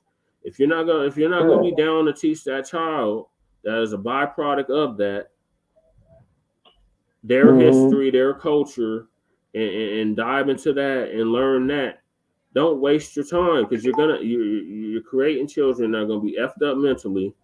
They're not gonna be able to fit in any of the society because they're not gonna be white enough or they're not gonna be black enough for either group. So they're gonna be in this state of confusion. And if their parent, if their daddy, they say whatever your daddy is, that's what you are. So if their daddy is white, then they're gonna align themselves with racism and white supremacy and get aligned with that. In Lady Chase's case, if their mama is white, they're gonna align with that because that's the only thing that parent is teaching them. They're not letting them know about their other half, their black half, or what have you. So you're creating a child that's going to grow up confused and doesn't know what their pedigree is, where they belong. Okay, but also too, Brother Trey, now to support your premise even more so on that, is that you got to look at the American social order. Well, this is the American social order, Shabaka. This is it in a nutshell. If you're white, you're bright. Yeah. If you're brown, stick around. Yeah. If you're yellow, you're mellow. And if you're black, get the fuck back. Exactly. That's the American social order. That you notice in that there was nothing about, oh, you have this much money, or you make this much money, or blah blah. You belong to this class. And that's what I was relating to Dr. Barnes about. You see what I'm saying? And I ain't got nothing but love for Dr. Barnes, and we'll continue to have love for Dr. Barnes. Yeah, we got love for all the outlaws. Group. Okay, yeah, and always a shout out to the outlaws. But it is the age group that you guys are in, because you guys are the generations after me. Yeah. And during my generation and the generations before, oh yeah, man, they made it very, very plain. And they don't want you all to have this knowledge, because see, this is why they coming up with this shit about, well, let's mix all the races. No, man. That's for them. That's for them, Shabaka. They're dying out. They're at minus birth rate. They've already mapped it out. By 2050, they are going to easily, if not already, be a ethnic minority in this country. They're already a minority worldwide. Yeah. This is why they created this diabolical, evil system called the global system of racism and white supremacy, which gives unearned benefits and free goodies and giveaways to those that classify themselves as white. Right. And align with that ideology that white is right, white can do no wrong, and white is the way to go. Yeah. Yeah. Yeah. And then the cold part about it is that when we address these issues, okay, then we look upon as the bad guys. But then when we talk about building up our own infrastructure, that's when it really comes out. And this is why I always emphasize about building our own infrastructure. Yeah. Because see, what happened is that we control our own infrastructure and control our own economics, man, we will break this motherfucker called the United States. Well, Shabaka, that's the knowledge they don't want to. We have to kill that inner cracker, because quiet as it's kept. Racism, white supremacy is not just a system; it is religion as well. It is a religion that is not a religion, but it is a religion. It is the biggest religion on the planet. Racism, white supremacy. Don't just say racism; say white supremacy, because that is the dominating force currently on this planet. Is racism, white supremacy. Now we know genetically they're inferior. We know this. This is why I said our organs are hot commodity, because our organs are superior to theirs. Yeah, you see. So, but however, you know, the show did actually better than what I thought it would do this evening. Yeah. Because, you know, a whole lot of wolves had their sheep's clothing pulled off. Oh, yeah, big time. And you see, Joe had no choice but to, like you said, you'll have to be a fool to argue with undisputed truth. Even Joe Gibson was like, yeah, that's true, Sarge. That's true. That's true, Tavy. Yeah, that's true. Yeah, you see? And then Tave, you know, he went and wrote a book in the chat room, you know what I'm saying? And, you know, Tave has a lot of knowledge. I respect that. You know, Tave is on that Alex Jones shit, Shabaka. It's the globalist. It's the globalist. It's the globalist. It's the globalist. Okay, now, excuse my ignorance. What is a globalist? That's the so-called elite, the so-called 1% that mainly liberals is talking about. Because liberals be the main ones talking that, especially the ones that was down with Occupy and all of that. Occupy. Oh, yeah, I remember the Occupy movement, man. Yeah, they had that shit in Oakland right there in front of Oakland City Hall. They had it in Denver, too, Shabaka. That's why we got the camping ban. Yeah, they had it in New York. They had it in, I think they had an Occupy movement in Los Angeles, but the LAPD went squelch that shit real quick. You know what I mean? Because that's Hollywood, you know, that's all the glitter and lights and all that old type of shit is about. You see what I'm saying? Because what did old Sambo do, Shabaki? He bailed out the banks during the financial, the so-called depression in 2008. Yeah. You see, Osambo worked for everybody other than his own. Mm-hmm. You see, The Osambo recession. even came out. They and called it a said recession, no but it was a depression. And since then, the price of everything been through the freaking roof. Yes, sir. You know what I'm saying? And that there is real talk, man, you know. And then not to mention the fact that when we mention these such issues, okay, you know, we get hit with all this hate mail and things of this nature right here, you see. But however, you know, we research our material, you see what I'm saying? And what have you. And then they want to come to us with prepackaged bullshit. And one thing, man, that a motherfucker ain't never going to tell me is not going to tell me about shit that I witnessed in my youth of what I've lived through. So this is why I pass it on down, as ugly as it is. Right. You see what I'm saying? You see? You know? Straight no chaser. And then on top of it, too, you get all these white girls who want to be put up here on a pedestal and all this old shit. Yeah, like that chick I brought up, the WNBA player, Caitlin Clark. Yeah. This broad is a straight up loser, and they sitting up here parading her as she's a winner, a champion. But they trying to denigrate our sister. Damn, what is the sister's name? Reese. Angel Reese. What are you talking about? Angel Reese from LSU. Exactly. They trying to denigrate her, but they want to put this white broad, some say a white man, on a pedestal. Right. You know what I'm saying? Exactly. And then on top of it too, man, is this is what they do. This is what they've been doing. And they want to keep perpetuating this shit. You see? And they want us to be stupid enough to go along with it. Yeah, you see what I'm saying? Mm-hmm. And I think it was either Nelly. I forgot who it was that whose quote this comes from, but they said that white supremacists play dumb and black people play dumb right along with them. It might have been Nelly Fuller Jr. that said it, but it was one of our master teachers, master scholars. You still have what I call the house nigga syndrome. Yeah, and we got to do like what Haiti did and deal with the goddamn coons. The coons got to get out the paint. They got to get out the way. Yeah, exactly. They got to be dealt with accordingly. And the same thing with this neo-colonialists. Okay, just like that brother man. That's who the was coons. over there. God damn it, Shabaka. That's the coons. The neo-colonialists, the tethers. That's the coons. Yeah. That's the coons that's in the African diaspora. Mm-hmm. You see, and that's neo-colonialism. The neo-colonialists, that's the coons.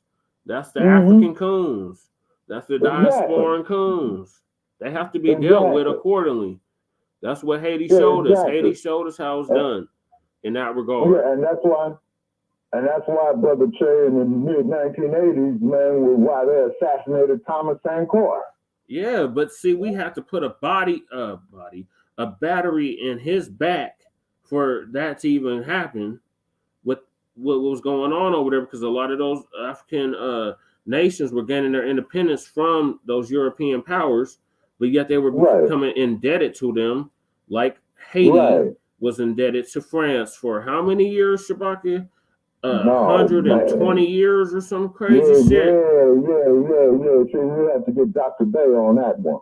You know what I'm saying? Because Dr. Bay, you know, has it broke down on it.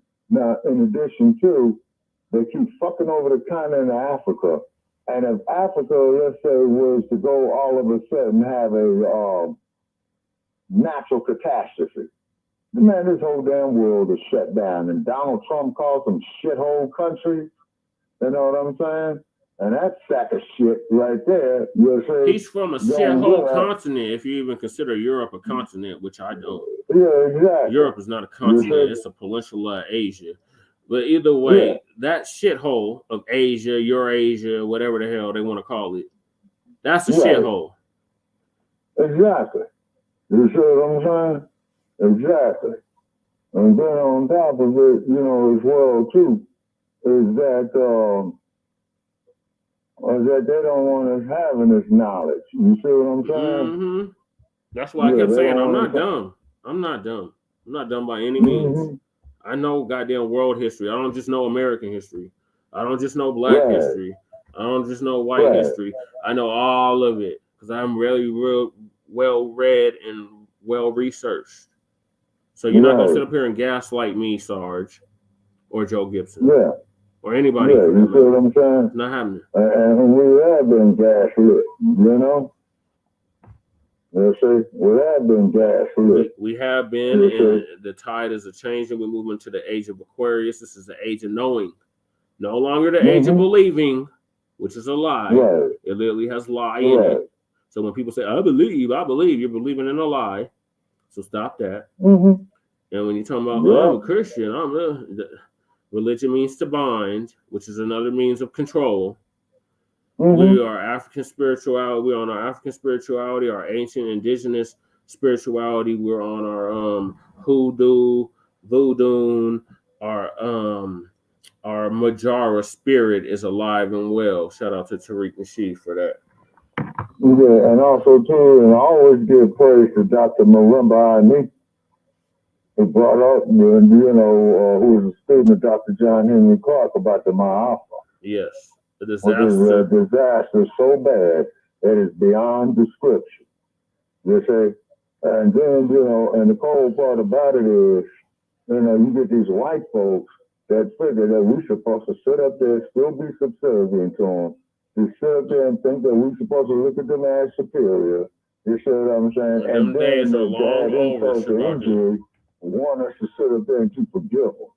Yeah, them days are long over, Shabaka. Yeah. I mean, how can you forgive some shit like that? Because you could best believe white America wouldn't let that shit happen to itself. That's why they got a military. Exactly, you see what I mean? Shabaka. That's why they got a military industrial complex. Yeah. You see what I mean? That they wouldn't have if it wasn't for us. Like I was trying to tell stupid ass Sarge. I said the South was whooping the North's ass. It wasn't until they incorporated the colored infantry that the North started to win the war, the Civil War. Exactly.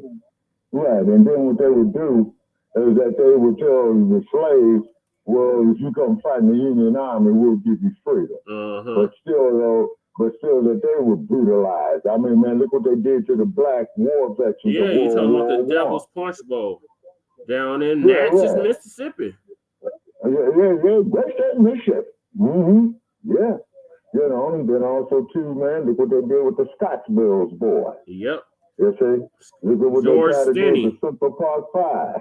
George Stinney. George Stinney was only 14 years old when he was convicted by an all-white jury and sentenced to death by electric chair. Yes, sir. And he had no legal representation. His parents weren't even notified.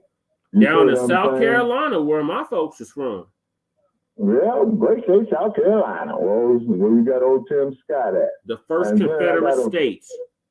Yeah, and then a friend of mine who has relatives down in South Carolina told me that when you go down there to Charleston, South Carolina, and you look at that fucking harbor, man, you can still feel that shit. So just like you were saying when you crossed the mighty Mississippi.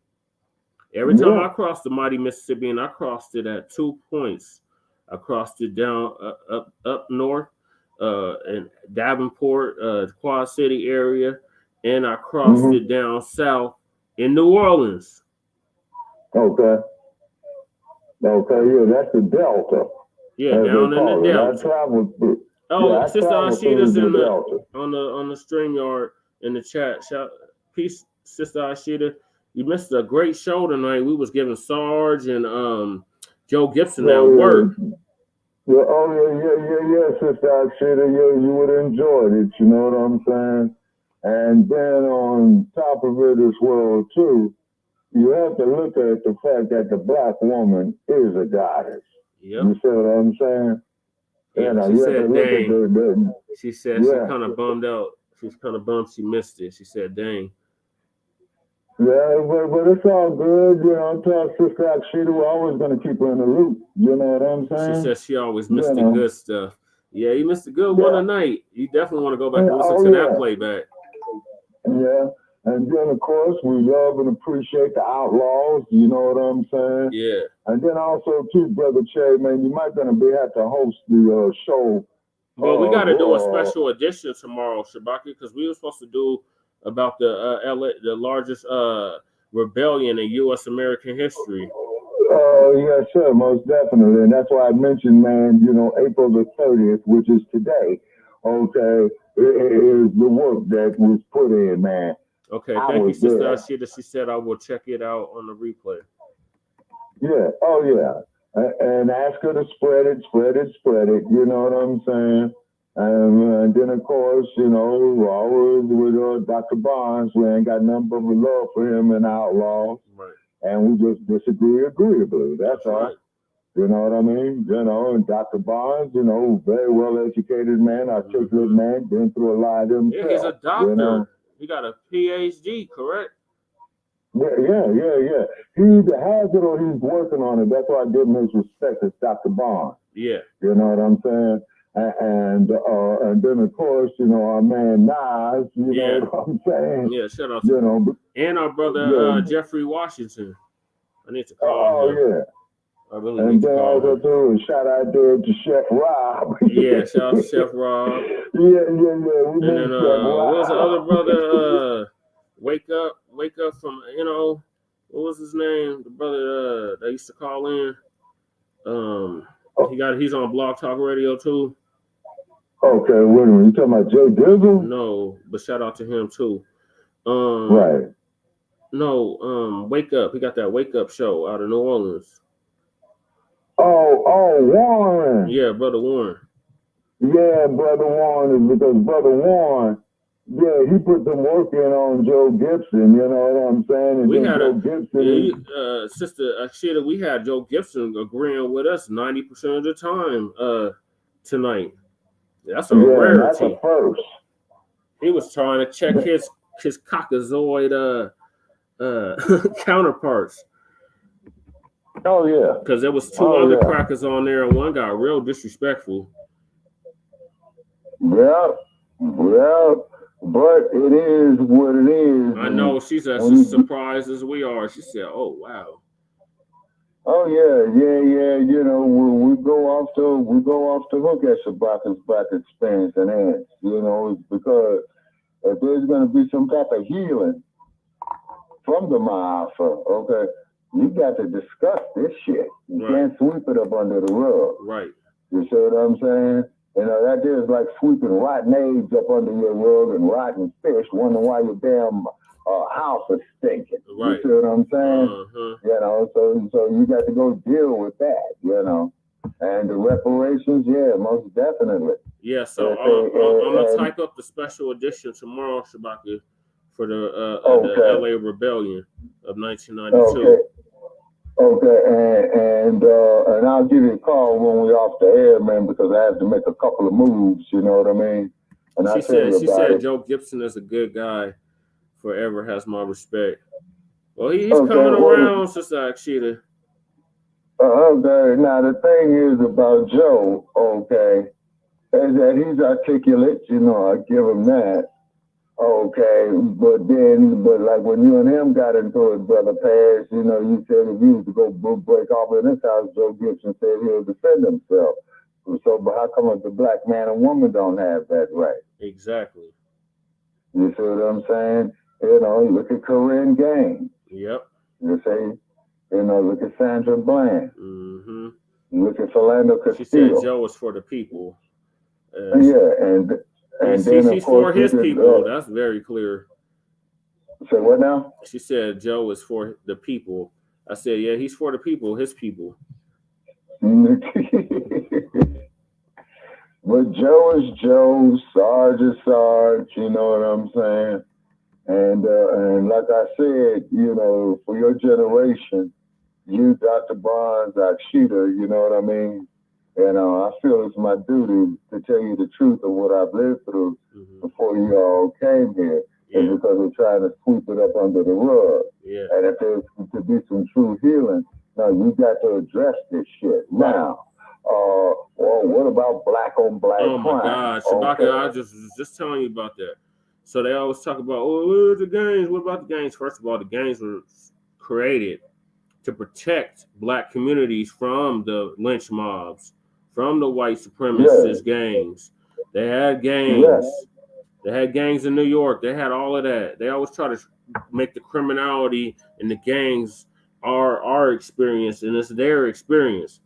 They the ones that glorified that and popularized that and put it in Hollywood and made it acceptable for them to kill people on screen. And then they get mad when we go ahead and do it to ourselves, supposedly. Now, it's already been proven a lot of those murders in Chicago, it's not even black people that's doing the murders, but their first go-to is Chicago. They have whole body suits that they can put on that look like black people, got black hands, black face, black everything that's identifiable. And they say, well, y'all just are killing yourselves. Oh, look what you're doing to yourselves. Like, no other group of people kills their people group. Like, there's no such thing as brown on brown crime. There's no such thing as white on white crime. There's no such thing as Asian on Asian crime.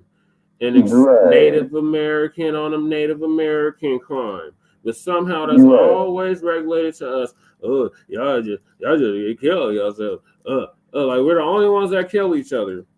And then they don't tell us why we're killing each other, because they made it popular and cool for us to do that. They incentivize us to do that. It's a whole multi-trillion-dollar business for us to do that.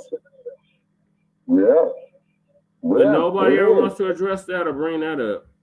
Thank you, Sister Ashita. Sister Ashita said, Shabaka, your experience is relevant. She also said, the pain of the past is real. Oh, yes. Yeah, it's passed down. It's passed down generation after generation.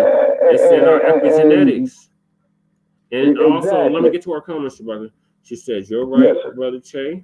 Thank you, sister. Jim Crow did a doozy. And then she said, Willie Lynch is still in effect. Oh, big time. And then with all this buck breaking and stuff, as you pointed out, man, when they had the, what do they call that, the breeding farms and stuff like that? Yeah, the breeding farms, the sex farms, especially down there where our East Coast correspondent, Brother Isaiah is at.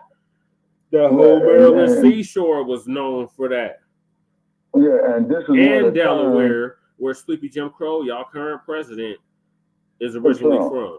And then just like the term motherfucker, okay? Yep. Where do you think that term came from? That came from the breeding farms and the sex farms, where they would round up all the black female slaves, throw them in a room, butt naked, blindfolded, whatever the case may be, and they would send a buck in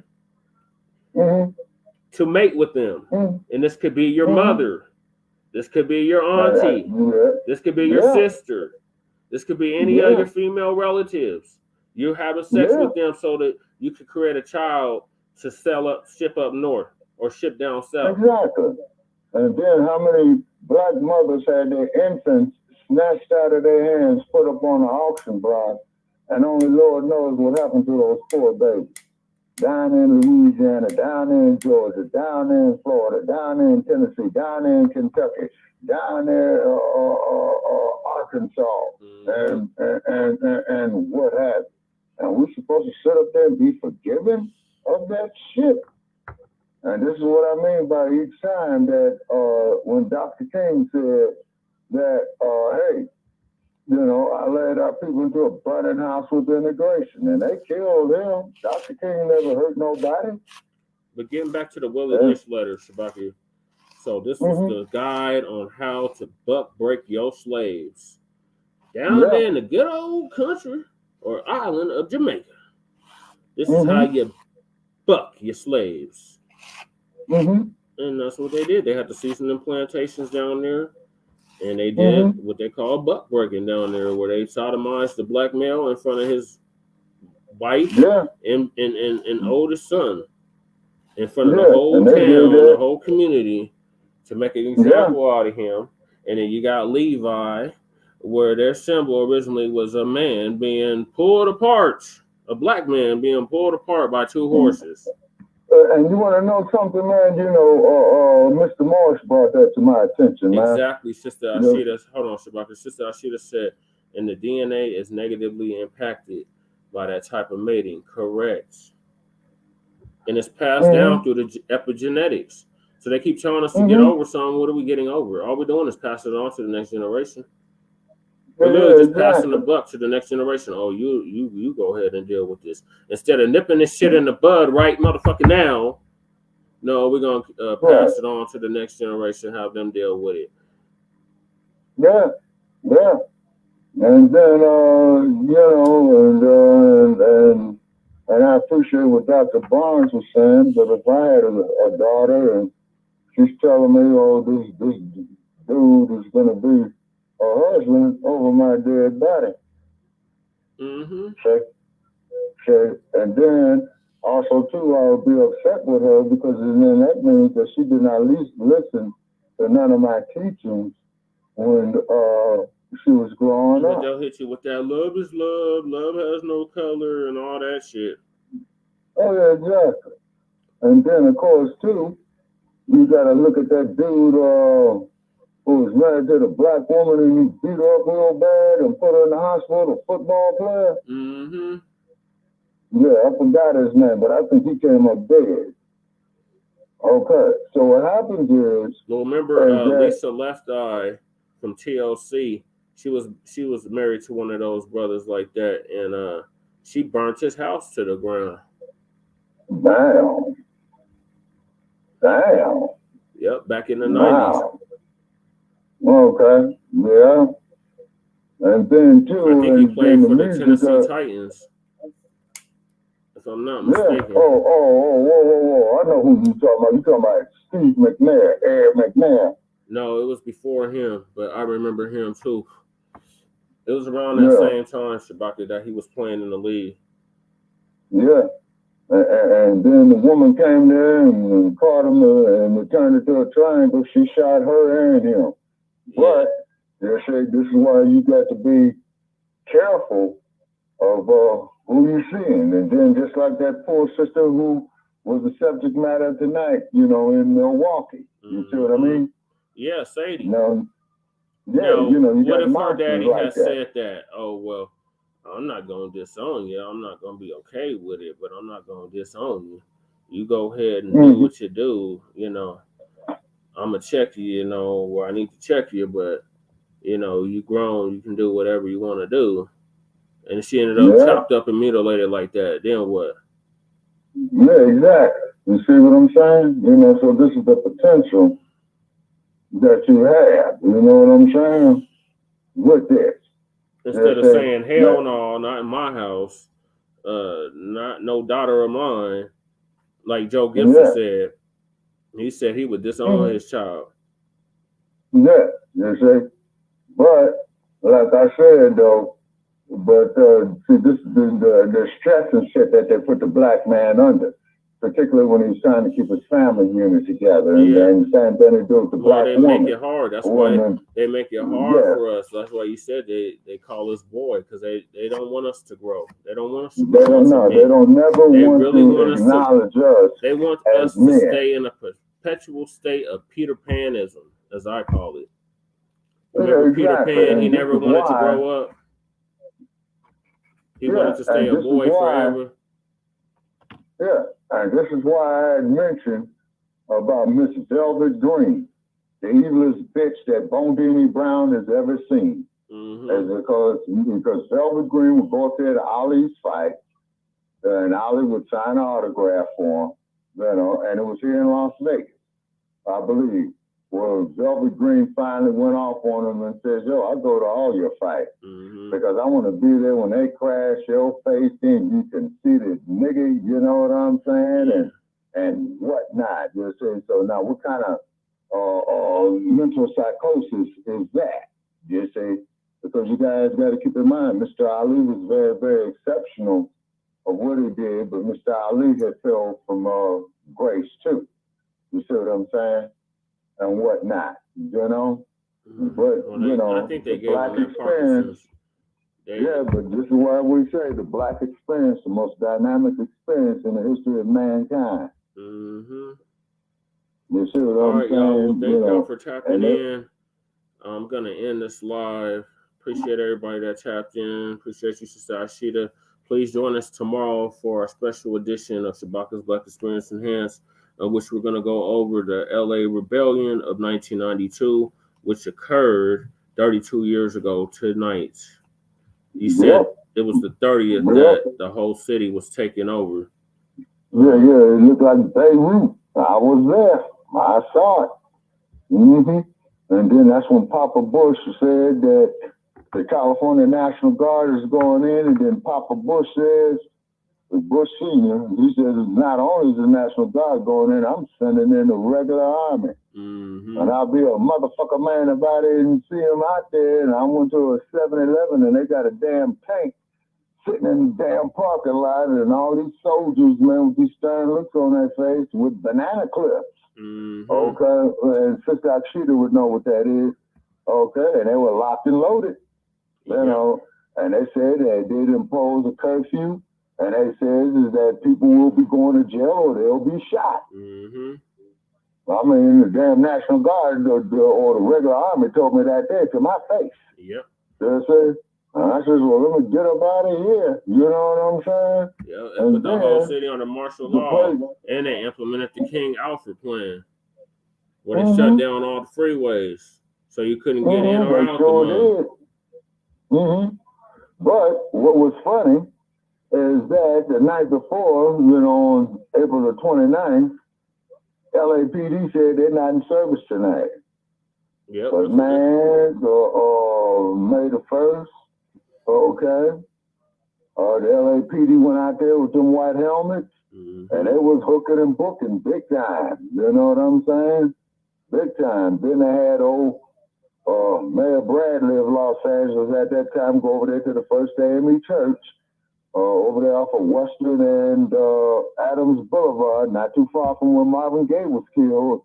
And he says that, you know, that even he himself has said, you know, that this is wrong. You see what I mean?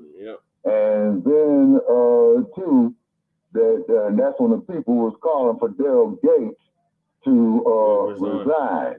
And what happened was is that Daryl Gates didn't resign, they just retired him because he was on the LAPD like 40 years, I think.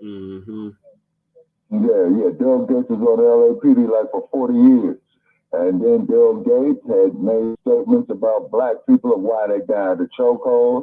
And then the irony of Daryl Gates is that his son was one of the biggest dope fiends in LA County. Facts. So we'll be discussing that tomorrow. So please join us at our usual time, 6 p.m. Pacific, 7 p.m. Mountain, 8 p.m. Central, and 9 p.m. in the East. So peace, love, light, reparations, and separations, and Black empowerment. Chan Krumah signing out from the Mile High Income and illegal migrant flooded city. Yes, sir. This is Shabaka'S Blacc signing off from Sin City. Season 8. Where everybody is here to get in your pocket. You know, prostitutes, gambling. You know what I'm saying? You know what I mean? Everybody's here. You know what I mean? Yeah. So thank y'all for tuning in. Make sure y'all like and subscribe to all our platforms. By the way, y'all are out of it, Shabaka. What's that? The Lakers. Wait a minute, man. You mean to tell me, man, we lost the buckets, man? We lost to the Nuggets, the champions, the defending reigning champions. Yes, that is correct, Shabaka. That's horrible news. That's great news. That's great news. Horrible so join us tomorrow, like I said, for a special edition of Shabaka'S Blacc Experience Enhanced.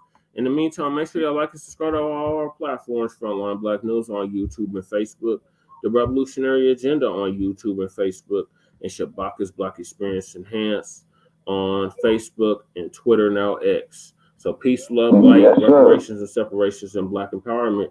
We'll see y'all tomorrow for our special edition, season 8, episode 33 of Shabaka'S Blacc Experience Enhanced. We just concluded season 8, episode 32 of Shabaka'S Blacc Experience Enhanced, and the air date of this program was April 30th, 2024. Peace, love, light, reparations and separations from the Mile High Income City. Chain Kruma signing out. Peace. All right. Okay.